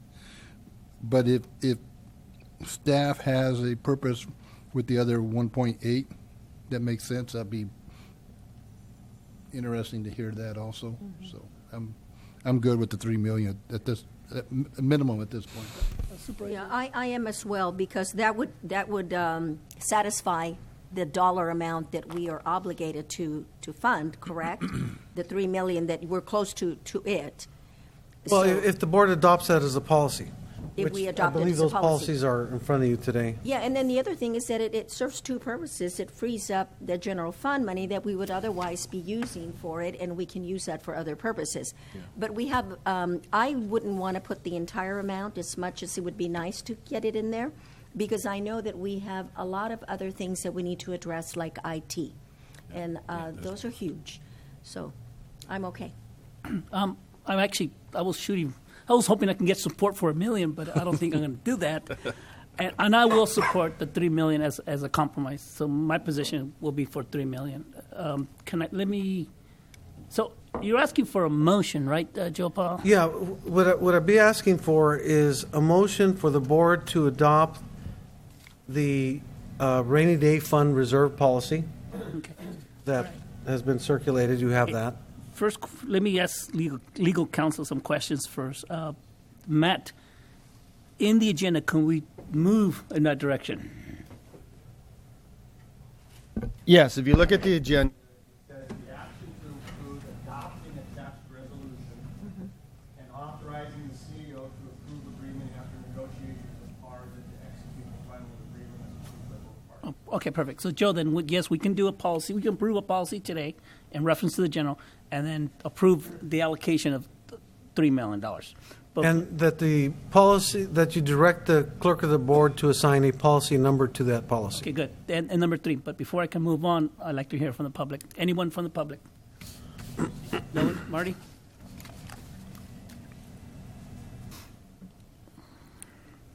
Actually, Mr. go Vice ahead. Chair, before Marty speaks, are we going to hear from the PARS representatives? Yes, we will. That'll be Okay. the next one coming Boy, up. you had a hard I thought- 11 o'clock. I'm in the way, so I'll go really fast.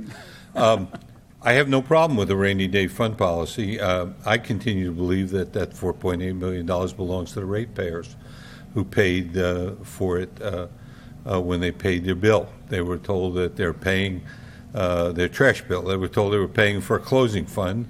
You made a deal on a side deal for someone else to pay for the closing fund.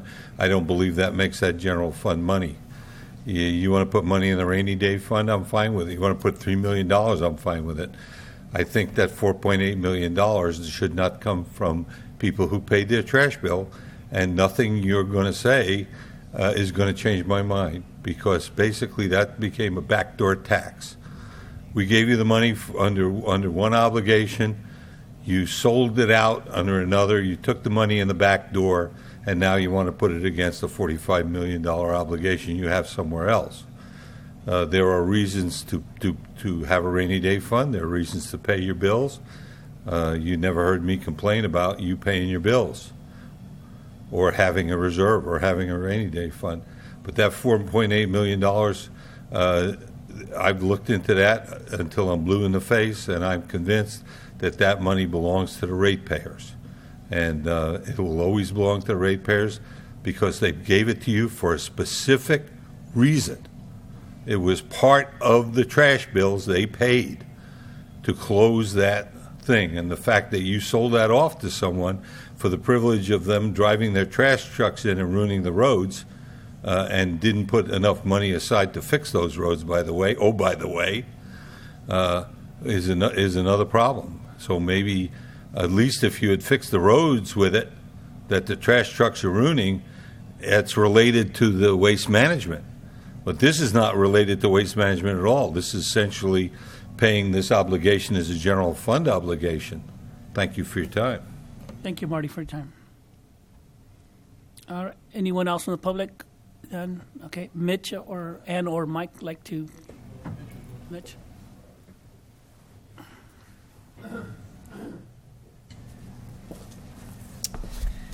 Members of the board, Mitch Barker with PARS. Thank you for the opportunity. And believe me, although I do have a flight, if I need to stay later, I will. This is that important to me. You all have done a nice job of building up to this point, and I want to help you see it through. The primary goal of this program is to help you control pension cost and to help you manage your financial future going forward. And I think you're going about it in a well thought out way. We wanted to make sure the IRS was on board with this program. So a year ago, we got called a private letter ruling, sometimes called a PLR. It's a favorable document that says this is a tax-exempt pre-funding vehicle going forward, and it can be used for pre-funding pension. Also OPEB, but the focus today is pension. So I wanted to know that a year ago, you know that we've taken that step and gotten that private letter ruling from the IRS. No other provider has that. We're fortunately the pioneer on this. 30 agencies have adopted in this 1 year time frame, including 3 counties. So you'll be the 4th. So you're sort of on the leading edge of this thing, and I think that sends a message to California public agencies as well as counties that you're forward thinking and you're doing the things necessary to get this county into great shape. And one of the key points I think Joe Paul made is, although it's a reserve and it's in an irrevocable trust and it's got this name associated with it, a rainy day fund, the funds are accessible for pension obligations whenever you see fit. You keep them in there until you need them. They're hopefully earning a greater rate of return than the general fund, and they're also lowering your net pension liability. So it's a multi-purpose concept. It is a Section 115 trust, Joe Paul, so just wanted to make that point. But I think it's a very positive step forward, and I'm here to answer any questions. Okay, thank you. Supervisor Barlow? Yeah, I just want to know, Mitch, as far as the risk, I know this has a greater risk than what we do in the county coffers, but it is, are we governed by that risk to an extent that we're not going to lose this money for the taxpayers? As Joe Paul mentioned, it is governed by a different code section. 53216, which is actually the same code section that governs OPEB, which you're already in, and CalPERS Invest Your Pension Assets. Therefore, it would be, probably would be, in a diversified strategy, which means it's going to have some percentage in equities, also known as stocks. So some higher, some lower. So yes. Some more So we have 5 risk tolerance levels. Right. From conservative at the bottom, which is about a 20% stock, 80% bond allocation. Moderately conservative, moderate, balanced, and capital appreciation. So 30 clients later, 29 have gone with a diversified strategy. Only 1 has chosen money market. But theirs was more a money in, money out thing. They just didn't have the ability to keep it there very long. The most common strategy chosen is number 2 on that 5-step ladder, moderately conservative, which is a 30% stock, 70% bond strategy. So the committee will be able to determine what strategy most suits the county. We had Andrew Brown at our last committee meeting to go over those options and to prepare for a recommendation. Okay. Very good. Thank you. Supervisor Botello? Yeah, the committee was given a lot of detail as far as what strategies are available, and that's probably something that probably will come back to the board at a later date. Yeah. Supervisor Butler? Thank you, Mr. Vice Chair. My comment is I'm on the board of directors for the Monterey Bay Area Air Pollution, and we have used your services for the last couple of years, I believe. And every time we receive a report, I see a negative number that we lost money over a quarter. But every year, at the end of the year, it's always a positive number. And I keep talking to the staff. I go, why do we see these negative numbers? And they go, but Jerry, you got to look at the long term. We're making a positive gain, and they're great to work with. So I want to hear from our staff, if we go forward with this, that you guys are going to be great to work with for our staff also. Well, that's absolutely my commitment, or I'll die trying. We've been talking to you a long time about a number of things, so we're patient. I think we're professional, and we're all about full service. And for what it's worth, our equivalent strategy outperformed CalPERS last year, so we feel good about that. But we're here to choose whatever risk tolerance level makes the most sense for the county. Thank you, Mitch. Thank you. I got to, give full disclosure.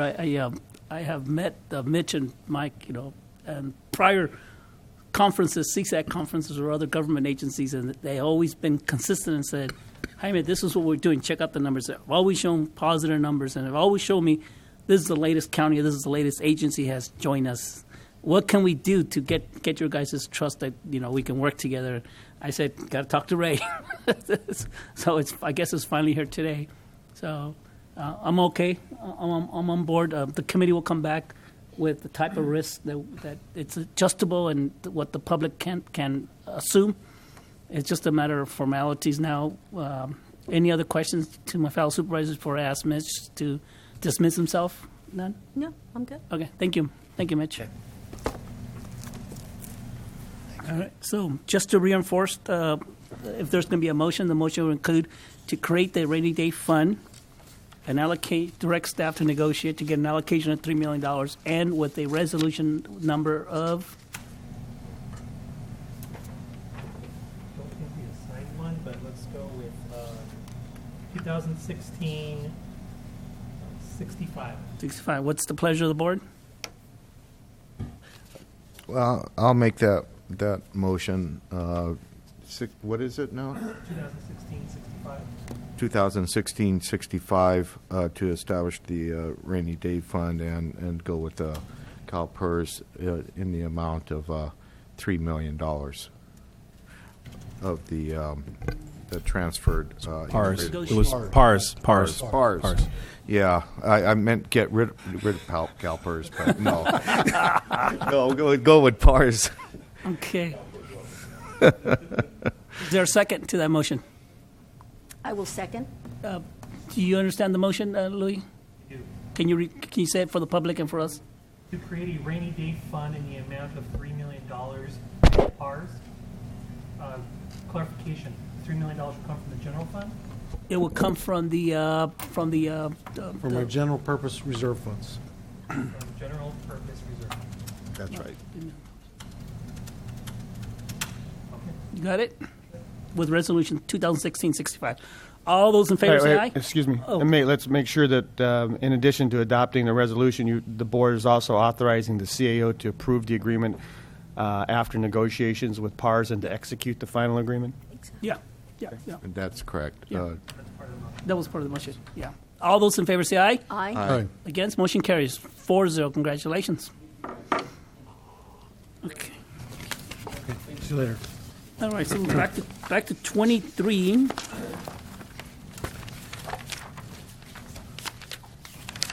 So, All right, Joe.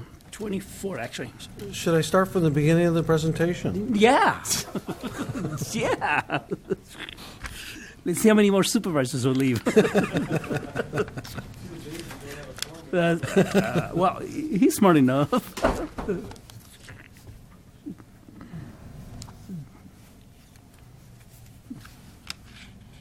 So wait, page 24. Page 27?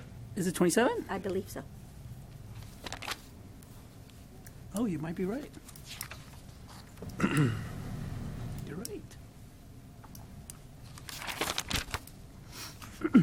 Okay, so we left off, we talked about the use of fund balance in 26 and 27. It was kind of a reiteration of what I've been talking about, what the general reserve is, what it's for.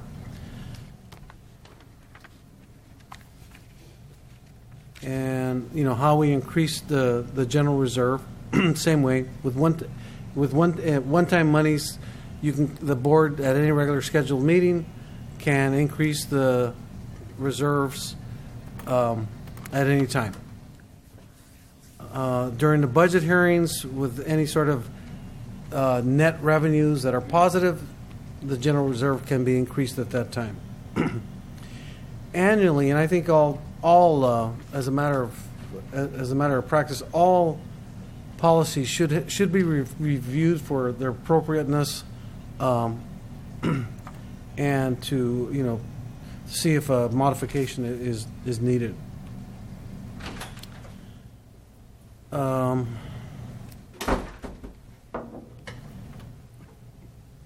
me go to 30. So I know that it's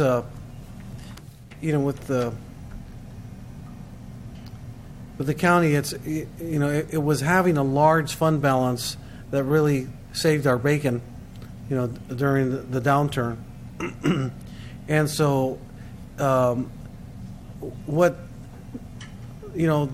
I think that not only having a large reserve provides certainty for the future, but it also provides us with opportunities to deal with capital expenditures. If the board has a healthy fund balance, it can, when there are opportunities to procure buildings and land or equipment and stuff, the board can do that. If basically we're living from hand to mouth and we have our fund balance is below a minimum, you can't take advantage of those things in the same way, the opportunities.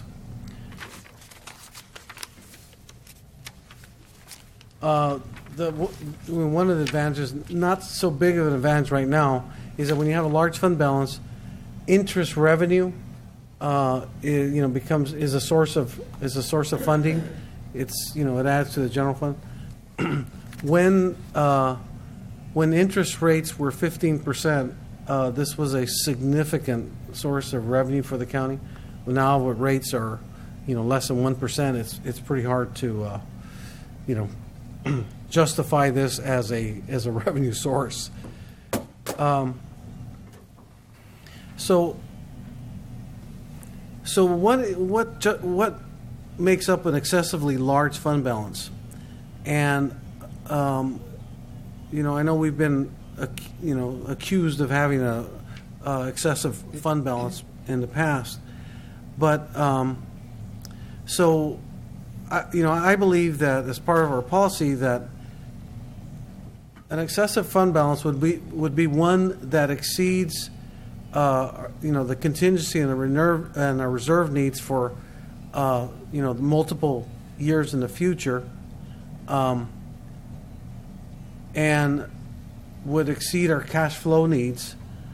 If we were funding depreciation and we had a large fund balance over and above funding depreciation, I think that would be excessive. If we had a fund balance that exceeded our pension and OPEB unfunded liabilities, yes, that would be excessive. But until we meet all these unfunded liabilities out there, we really don't have an excessive fund balance problem. So that was the end of the general purpose reserve presentation. The board has before them the general purpose reserve policy that it can at this time or after I get through these other presentations can adopt that general purpose reserve policy. We're going to wait so we can allow the public opportunity to address the board. Okay. I just want to talk a little bit about the capital reserve policy, or for depreciation funding. So GASB 34 required all governments to create a government-wide financial statements, balance sheet, and include in the balance sheets our value of our capital assets and depreciation. The reason why GASB did that is because they wanted to ask government to start thinking in terms of like a successful business does. They fund depreciation. If you're not funding depreciation, what you're really doing when you're deducting depreciation as expense is you're really seeing a return of capital. You're not really making money from depreciation. You're just having access to the capital that you had before. But when you're funding depreciation, you are really preparing for the future. You are replacing that asset systematically. And that's something that's a concept that few governments do, but there are several that do. To some extent. It's a good practice because, obviously, buildings get old and they need to be repaired. They need, maintenance. In the 2014-15 CAFR, we have a reported original cost of infrastructure, which is roads, bridges, bike paths, culverts, storm drains, at $170.5 million. Those are original costs. The accumulated depreciation on that is $104 million. And this year we added $3.2 million to that depreciation. The original cost of property improvements is $22.2 million. The accumulated depreciation for this year was $851,000. So the total depreciation is $12 million on all our buildings. So our net, net of depreciation, our property, our at historical costs, our properties are really valued at about $10 million. Capital equipment, our total cost was $15.1 million, and the depreciation is $14 million. So we've got about $1 million of equipment out there, but we've spent $15 million. So just in equipment needs alone, we haven't funded that depreciation. There you can see, that's the amount directly related to how much we need to replace our equipment. That was the question I had. Damn good question. You know what? You know, one of the things that in our discussions with administration and stuff is identifying all these unfunded needs is something that we're bringing to the board, that we bring to the board so that you can make decisions on. I think the fact that we're not doing anything for depreciation is hasn't been really brought up before, but it's an important thing to think about because we have not really set aside any reserves for capital, and that's really what it is. It's a capital reserve. When you're funding depreciation, you're reserving for capital purchases. So the board has an opportunity to set aside a capital reserve. The best way to do it was one-time funds. And here in the near future, with all the agreements, development agreements that we're in now and what we'll see in the future, those are the kinds of things that we'll be looking for is to find opportunities to bring in more one-time revenue for these capital needs and other reserve needs. But a low-hanging fruit out there was something that we talked about recently with admin, was that when I gave the teeter presentation a couple of years ago, we talked about moving $2 million out of the teeter fund to for the renovation of the Hall of Records, which is the old courthouse. And at that time, the board had not adopted a capital reserve fund, so we didn't transfer the money over from teeter for the capital purposes because we didn't have that fund established. And so, since those funds are still sitting there in teeter, I'd like the board to consider that we move over that $2 million that's been sitting there in teeter for the purpose of committing it for capital reserves of the Hall of Records renovation. But that is not when you're talking. I'm sorry, Mr. Chair. Hold on, Margie. I jumped up ahead yes. of you. Thank you. Supervisor Patalo. Oh, okay. I'm sorry. Supervisor Barrios and I might be thinking of the same thing. Now, we move this to a reserve. Shouldn't we be just spending this money and fixing and renovating the building right now? That's a lot of the examples that we're already behind.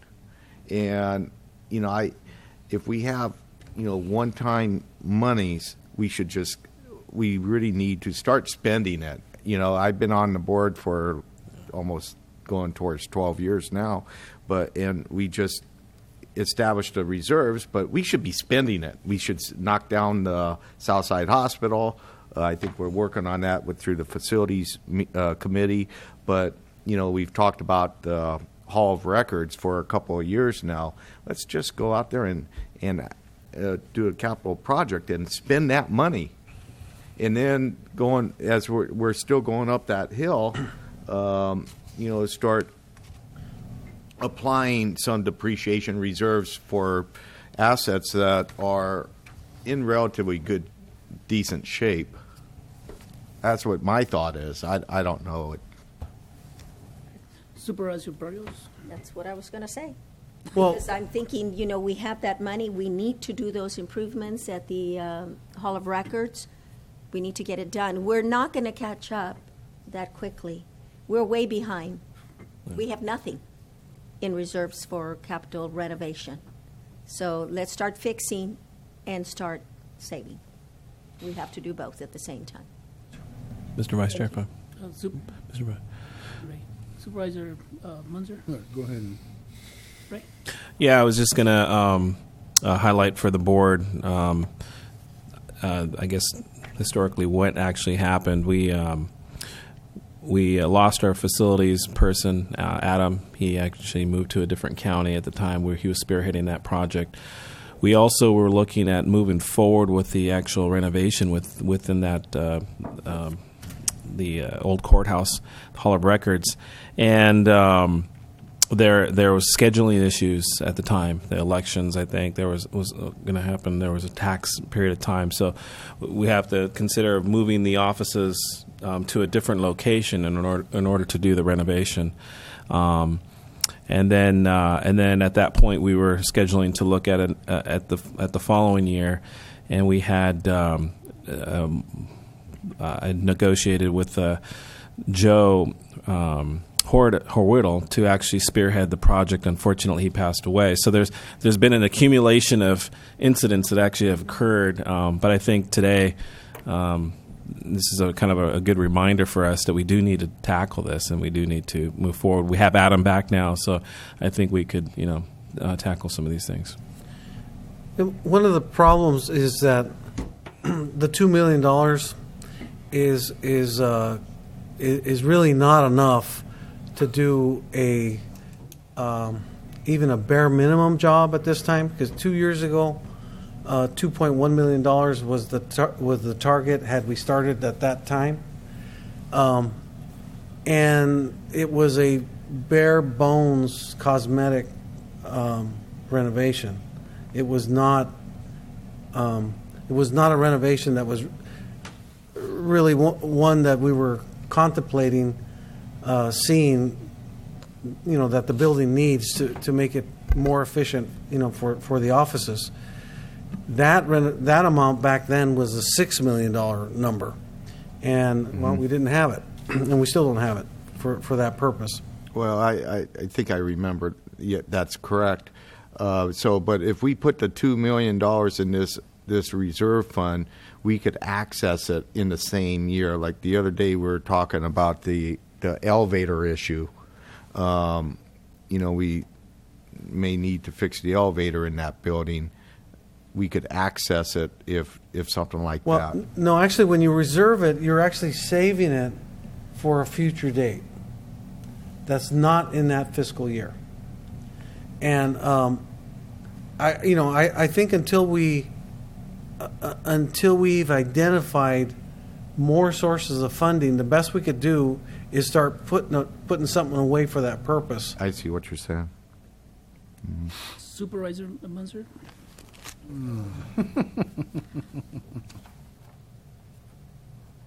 No, I have no questions at this point. So far, Joe, as of right now, this is going to be the toughest one for me to put money set aside, because it's so just a lot. I'm sorry. There's a lot of subjects here, and a lot of different ideas that we've never talked about. Yeah. With the degree of seriousness that we're talking about it now. No, I guess that's the good part is that there's no way I can put a big chunk of money into it, but I do support some funding mechanism, some way moving forward. I will. Well, like the teeter fund, that's the board decided, hey, we're going to set aside that money for that purpose. Yeah. But we didn't bring it over because we didn't have a place to land it, and this is about bringing it, creating a place to land that teeter money. Yeah, but see, my concern is that if we move the teeter fund into this reserve, then we need to find additional $2 million for the hall records or the old hospital. It's just. Well, that's the thing is the board always at its discretion can decide whatever they want to do with the money. That's. Supervisor Barrio. Okay, I agree with you, Supervisor De La Cruz, that it's almost like we need $4 million, right? Yeah. The $2 million but we're already going into the 16, 17. I mean, in a couple of months, we're not ready to do the Hall of Records at this moment. We still have a lot of preparation to do, architectural, all kinds of different things. The architectural's not even so started. So if we put this $2 million into this reserve, we can actually say that, yeah, we want to put it in this capital renovation, but we want to use it for the Hall of Records. Can we say that? Yes. We can. Well, then what? Then we can do it. I have no problem. Jerry? Because it needs to be So done. we're not making that decision today. That's going to be in the budget process, correct? So we have a little bit more time to vet this out. It will be part of the budget schedules that you adopt, Yeah. and the budget discussion. Okay. Because you know, I think I saw Marty clapping back there when the old county hospital was mentioned. You know, so I think we need to kind of vet this out, whether the whole $2 million goes in to this special reserve and for the Hall of Record, or do we pull out $500,000, tear down the hospital? So if we can have a couple, you know, till budget time to vet all that out, I'd be more comfortable. Okay. Ray? Yeah, and so the full board is aware. We have been working with the facility committee. We have been discussing the old hospital on more than one occasion. There's been discussion about putting low or affordable housing in that location. So there has been some work. We have to come back to the full board with a full detailed report out. I think we're still doing the development and the research and some discussions. But as soon as we kind of have a firmer foundation of what we want to do, or at least to present back to the entire board, which will come soon. We hope to have that soon. And Adam's working on that, too. He's working on a lot of things. A lot of things. Yeah. A lot of things that he missed. Yeah. Oh, I didn't say that. Supervisor Bertello. Yeah, well, it's hard for me to establish the reserves without getting the other part of the budget first, you know, that and what we're doing with staffing levels, salaries, and then what's left, you know, a concern that I want to, you know, keep everybody's mind on is, you know, the sheriff's cars are, you know, need replacing. We probably, when we open up that fire station at Rosa Morada, need a new fire engine. We're in need of a new fire engine. And I know we have impact fees for that, but you know, we got to start thinking about the second fire station, if Southside Road and Enterprise, and development of a new station there too. And I know we're deplete those funds real quick, and maybe we might be reverting something going that way. I don't know, and that might be in development agreements and things like that. But point is that there's so many more complexities and so many more projects that I know the facilities committee has talked about, that as long as we're still flexible. Supervisor Barrios.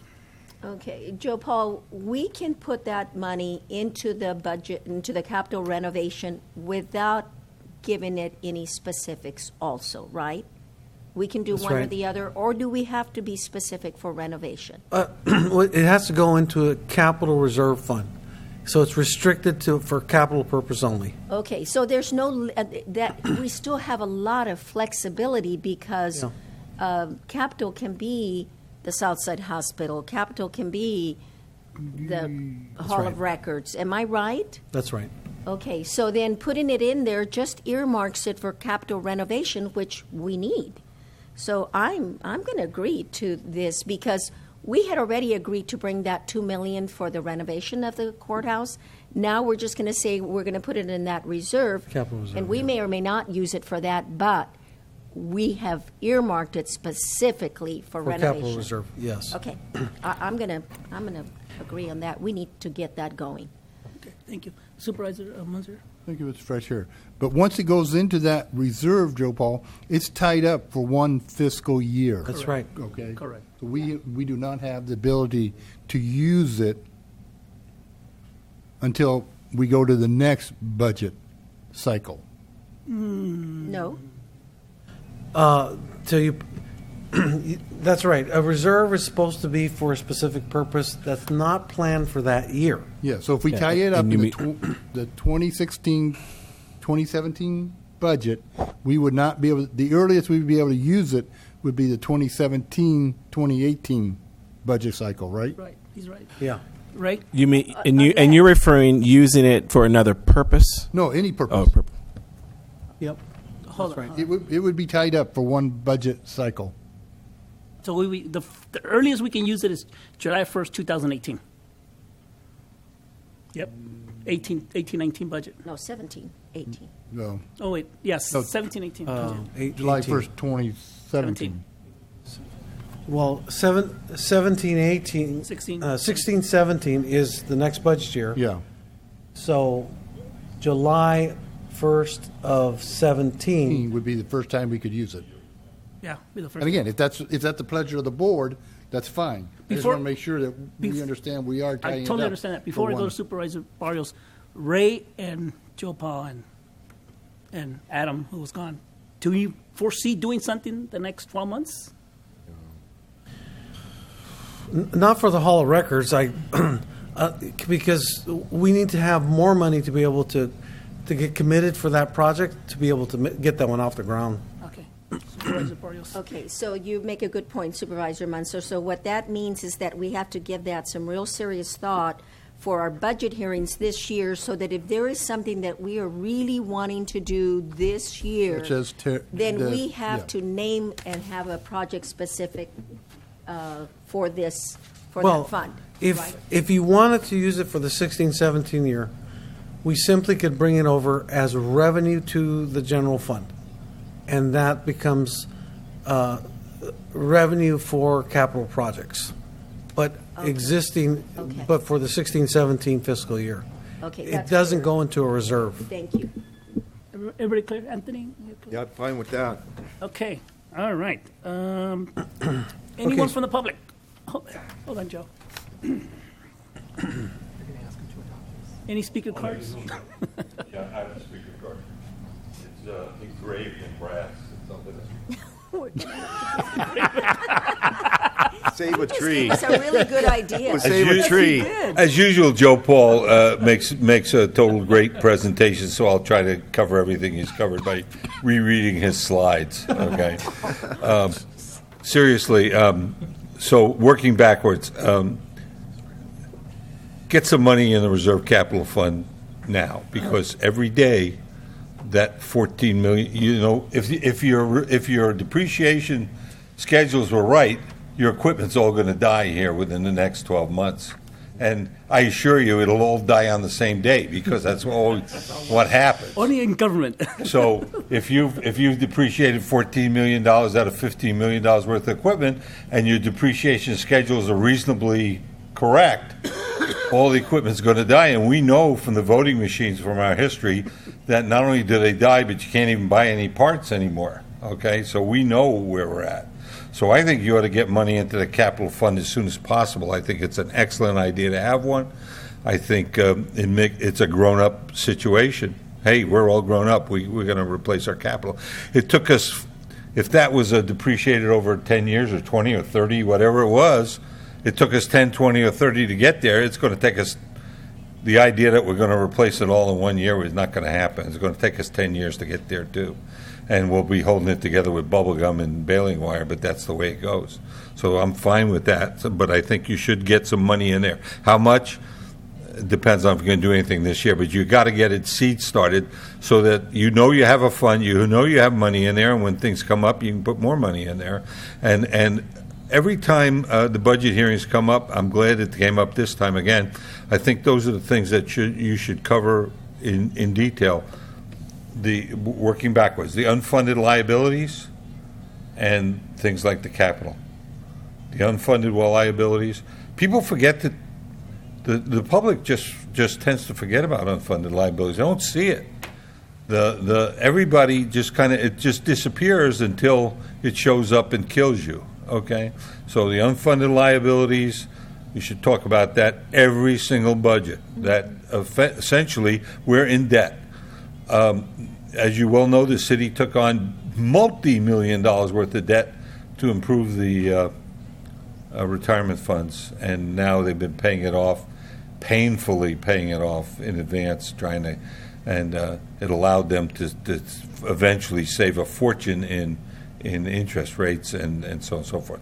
So I appreciate that, and I appreciate this. Thank you very much. Okay, thank you, Marty. Anyone else in the public? None, okay. So this item was just brought to you to think about. There's no formal policy on it yet. But as Melinda's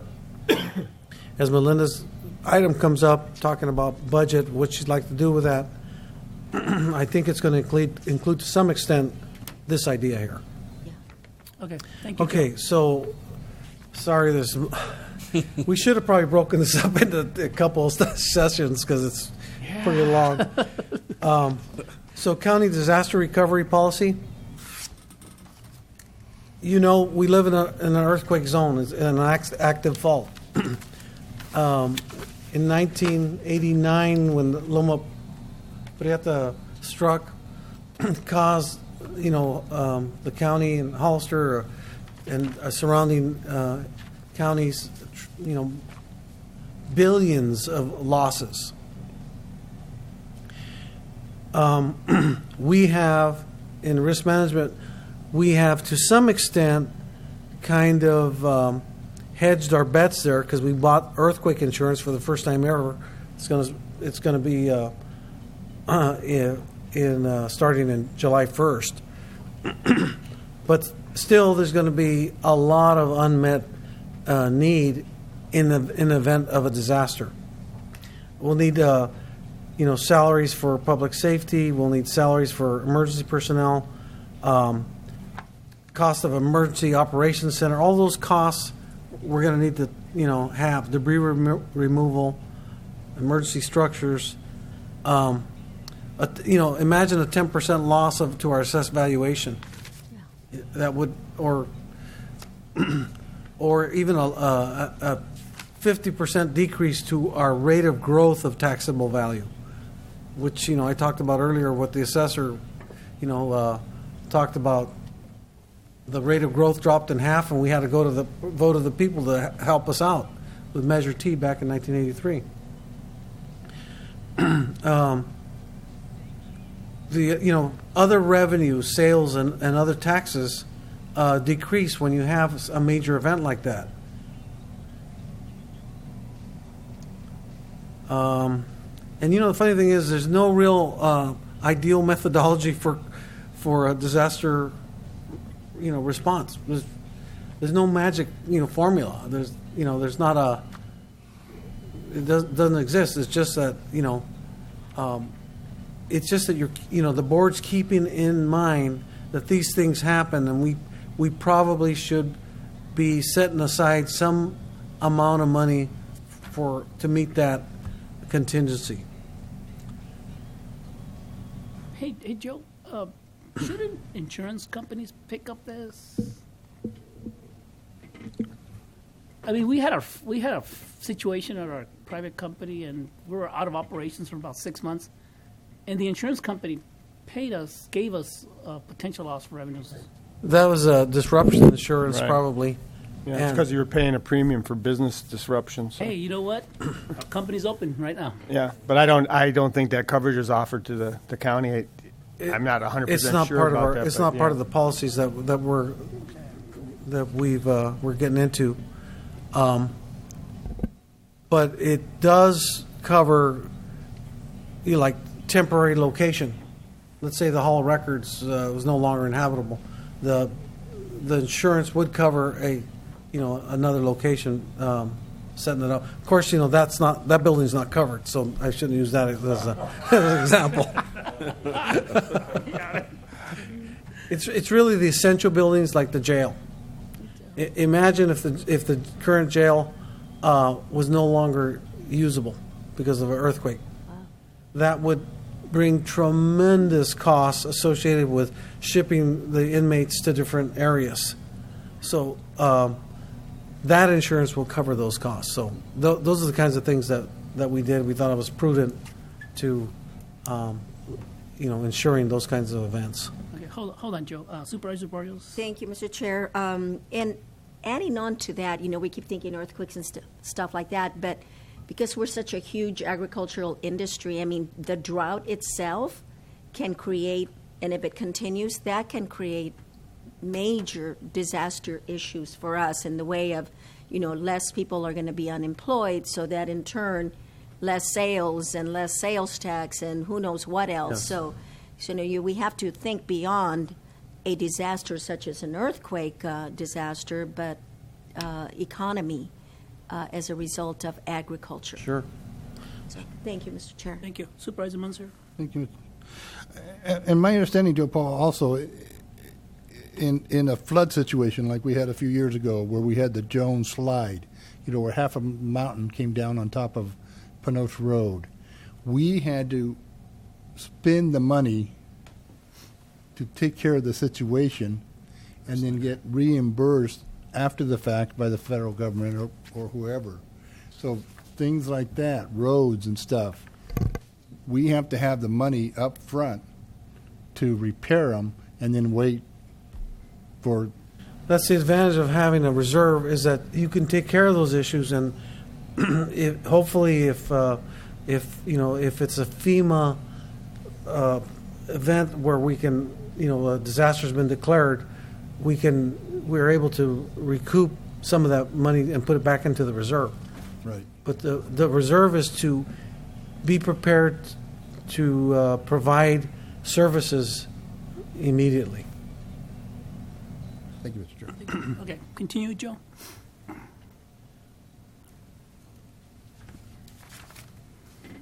Okay, so we have $21.7 million in unassigned general fund reserve.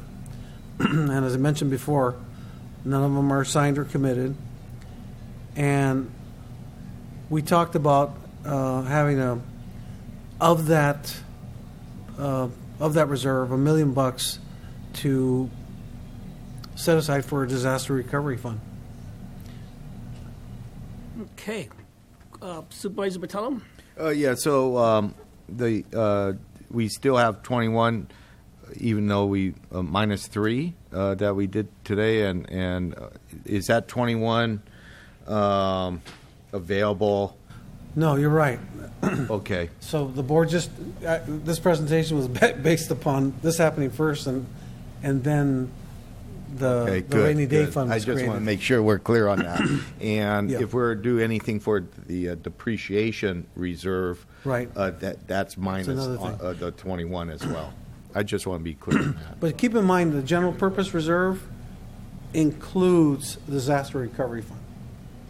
So you have the general purpose reserve, and then the recovery fund is an assignment. The general purpose reserve is the unassigned plus those assignments. So, the board has a lot of discretion to be able to use that money. Okay. But the idea is that you're thinking in terms of preparing for the future. Yeah, got it. Okay, Supervisor Munzer. Supervisor Barrios. Well, the 21.7, now we're down to 18.7, right? Yeah. And does that include the teeter funds? The $2 million. The 20 No, it doesn't include the teeter fund coming over yet.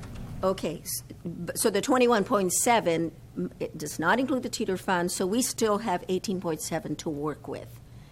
So what you're saying is that we could take 1 million out of that, put it to the disaster recovery fund, and that would still leave us 17.7. But does that give us enough for the having the reserves in case of an economic downturn like we have suffered before? Because Well- we had 14 million and we used most of it during the Well, we did. recession. For operations, yeah. Right. So would we still be able to? So that would cover us for that kind Because of the event. general purpose reserve includes the disaster recovery fund, it under the general purpose reserve, 3 months of general fund total expenditures, that's standard. This we know is not enough. well, it isn't, but that's the minimum. Right. That's the minimum. We're going to be higher than the minimum, but we just don't never want to be below that minimum as much as we can. But this disaster recovery fund is included in all general purpose reserve. It's just a sub account in the general purpose reserve. Okay. All right, thank you. Thank you. Joe, in reference to Supervisor Barrios' comments about using almost $14 million during the downtime, boy, it's a tough question. We don't foresee using or burning up that cash the way we did it because of the recession, right? I mean, we don't know. Don't know. Yeah, okay. Don't even answer that question. Well, you know, one of the nice things about building up the rainy day fund, capital depreciation fund, this disaster recovery fund, is that you're now committing these funds for these purposes, but all of it is fund balance. Yeah, yeah, that's true. That's true. Yeah. Okay. All right. Anybody from the public? None? Okay. Sorry, you got to come to the phone. Sorry. What is the number for 3 months under our current budget? What number would make the 3 months? Well, under the current budget, I believe it's 11 million, plus or minus. Round up. Yeah, 11 million. 11 million. Thank you so much. Thank you, Mr. Chair. Vice Chair. Okay, so that's a recommendation from us, and I think, Supervisor Barrios? No, I just want to say that we need to have a disaster fund. So would it be, I would be okay with making I can make a motion that we do that based on the numbers that you have given us in our fund balance. So your motion is to allocate To allocate $1 million per your staff recommendation. Is there a second to that item? Second. Discussion? I'm sorry. Supervisor Patella said second. Excuse me, Second. but the creation of a disaster fund is not on today's agenda. Oh, okay. Well, then I'll go back.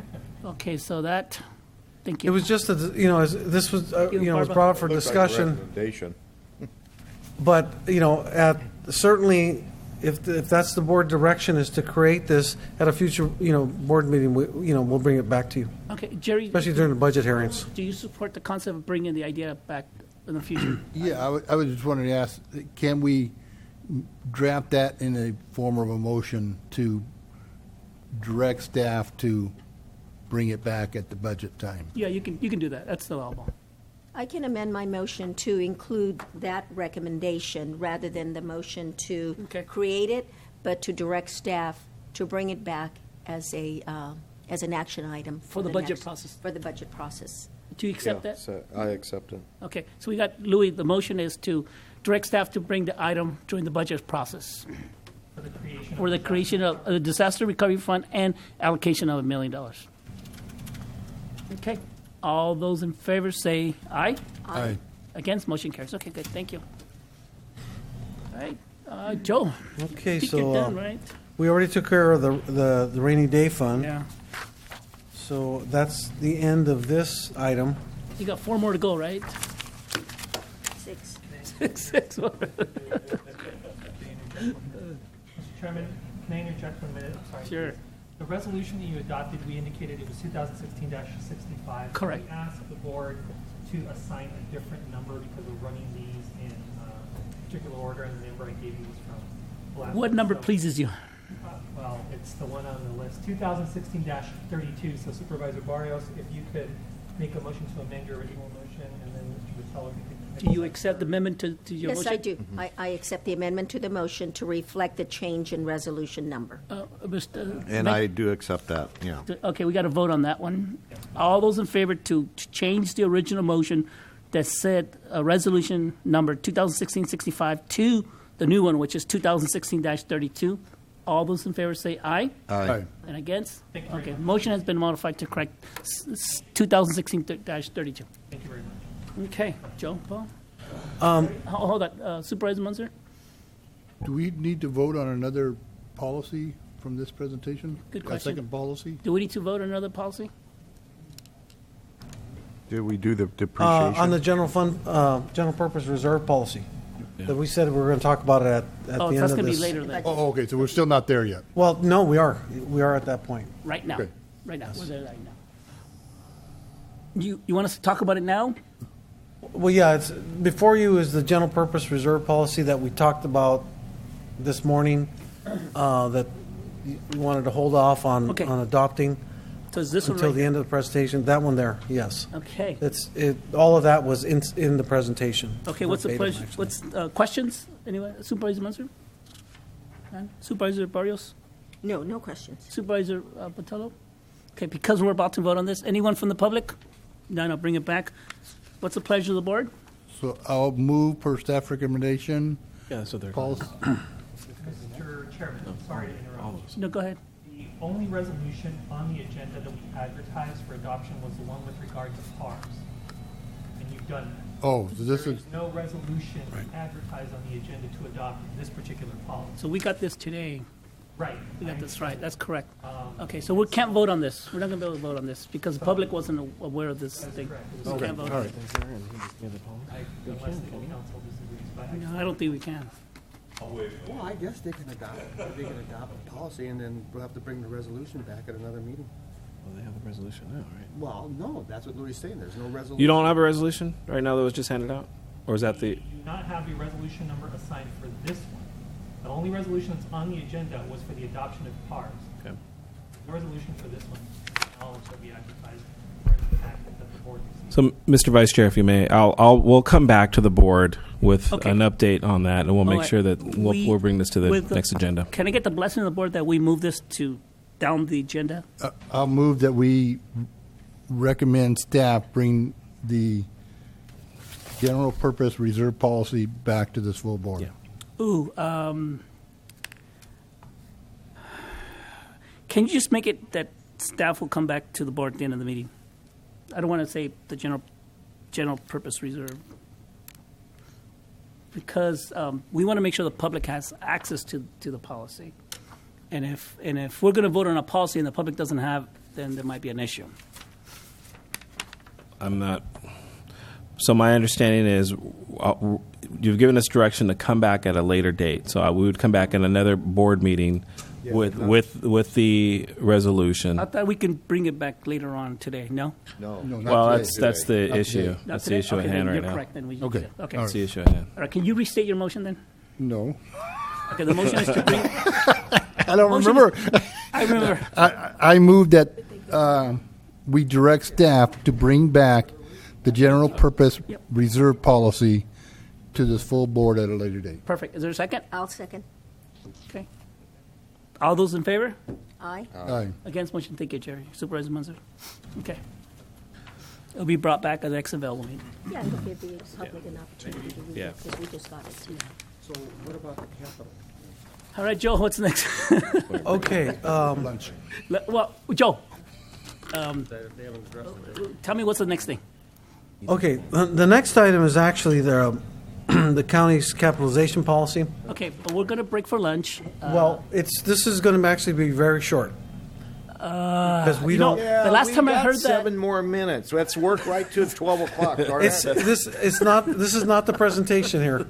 Yeah, but last meeting we went over 10 minutes. Yeah, the last time, 35 minutes. You already wasted 1 minute. Okay, I see we handle it, Mr. Vice Chair, and fair enough. just Joe, keep go. moving. Okay, the capitalization policy is not before you today because there have been some major changes in the GASB's statements concerning capitalization, leases, operating leases, and what constitutes a capital lease now. I want to incorporate those GASB, the new GASB statements, in the policy, and honestly, I didn't have time to do that. So if we'd like to continue that to a future meeting for adoption of the capital policy and having a presentation. Okay, let's Supervisor Munzer. That's Would you like to fine. move it? Move to the capitalization policy to a future meeting. Is there a second? Second. All those in favor say aye. Aye. Aye. Against, motion carries. Thank you. You were right, Joe. Pause. Oh, I'm Comment from sorry. Anyone from the public wish to discuss this item? My apologies. None. I apologize to the public. Okay. Right. What's the next thing that we can do in 5 minutes? I guess it's possible I could do it in 5 minutes. but- I'm actually, Mr. Chairman, Mr. Chair, we could Mr. probably Vice do Chair. number 6 in 5 minutes. I was gonna suggest. Yeah, I was gonna suggest. that. Okay, Yeah. let's do number 6 in 5 minutes. Let's go number If I 6. may, we had a meeting last week, and basically the RFPs went out to replace the Bank of America banking services with San Bernardino County. The treasurer is the lead department head on that, and the RFPs went out, and she received 3 responses, which she's going to evaluate and select a bank. A little frustration on my level in the fact that we'd like to see the RFPs processed quicker than a month, but I guess the treasurer wants to take a month to go through them. There's a lot of work that is involved in this, but that's basically it in a nutshell. So true. What's our time, Mr. Vice Chair, if I may ask, what is our timeline? Well, the time limit is July 1st, of course, and then but Bank of America, they're pretty good about extending it for another 6 months and trying to provide some flexibility. The problem is that it's probably a year's worth of work that needs to take place, and that's why I have a little bit more of a urgency. Yeah. And it's disappointing that, we're not all on board with that same sense, but that's how it is. Mr. Vice Chair. Ray. If I may as well. So, and this really falls, and Joe Paul probably can comment further on this, but so we have a projected timeline of mid-June to get confirmation of which direction we're going to go with what bank. That gives Joe Paul Gonzalez, our auditor, basically 2 weeks to implement this because from a financial perspective, he would like to have it implemented for the whole fiscal year.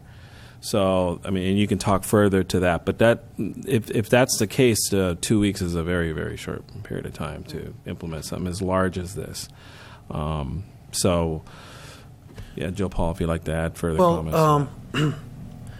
Ideally, when you switch banks, you really want to start the fiscal year writing all of the checks, AP checks, payroll checks, EFTs, ACH, everything related to the county's financial activities should be in the new bank.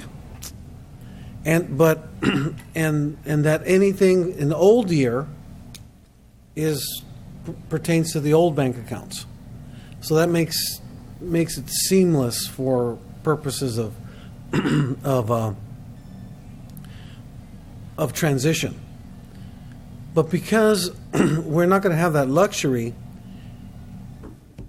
the whole concept of balancing cash using multiple accounts, excuse me, and having payroll in Bank of America, payroll in whatever the new bank is, AP checks in the old bank and AP checks in the new bank, it is going to be a bit of a challenge to keep balance, to keep cash balance in the accounts until we finally transition off of the old bank. Yeah. And it takes a lot of effort to get to start a new bank. First of all, the check stock itself has to be approved by the new bank, and each bank is different. Each bank has their own separate the requirements, and that process in and of itself is probably 2 months for banks to finally get back to you as, hey, this check's good to go. The building of the interfaces for the banks, between the bank and the county's ERP system, so that we're able to upload our checks to the new positive pay system of the bank, the new bank. And to be able to cancel those checks, those interfaces are months and months of work to get them, to operate properly. So, and I know I'm missing a lot of things, but it's a big deal changing banks. It would have been great if Bank of America would have kept us on as a client, as a customer for at least till the next July 30th. Yeah, maybe we'll continue to try to work with the treasurer to, expedite the process, provide whatever support we can, and maybe even explore that possibility, because where it gets so far down the road, it's just physically impossible. Yeah, if you, Mr. Chair, if I could recommend that the subcommittee or the ad hoc committee meet with the treasurer again and see is there flexibility with Bank of America that they could allow us that additional time to do this next fiscal year instead of this fiscal year. That's an enormous amount of work to do. Even if you had the okay and you had a bank right now, you can't do it by the beginning of the fiscal year. Impossible. So, Mr. Chair, I'd like to make that recommendation, Mr. Vice Chair. Okay, well, Supervisor Batalla and I will serve on that committee. Thank you for the input. Well, Joe. Anthony, you have the closing remarks? Yeah, I think we need to do that, and when the treasurer makes her selection of the bank, we need to come back to the board during a regular board meeting, make that report to the Board of Supervisors and the public, and we'll continue see if during a subcommittee meeting if we could explore that possibility with Bank of America. I know we've talked about it, so thank you. Okay, thank you, Will. All right, I'll open it to the public. Anyone from the public wish to have their input on the matter? None? Thank you very much. Okay, we'll break for lunch. 1:30, is that acceptable? Yeah. Okay, so we'll break for lunch, 1:30. Thank you.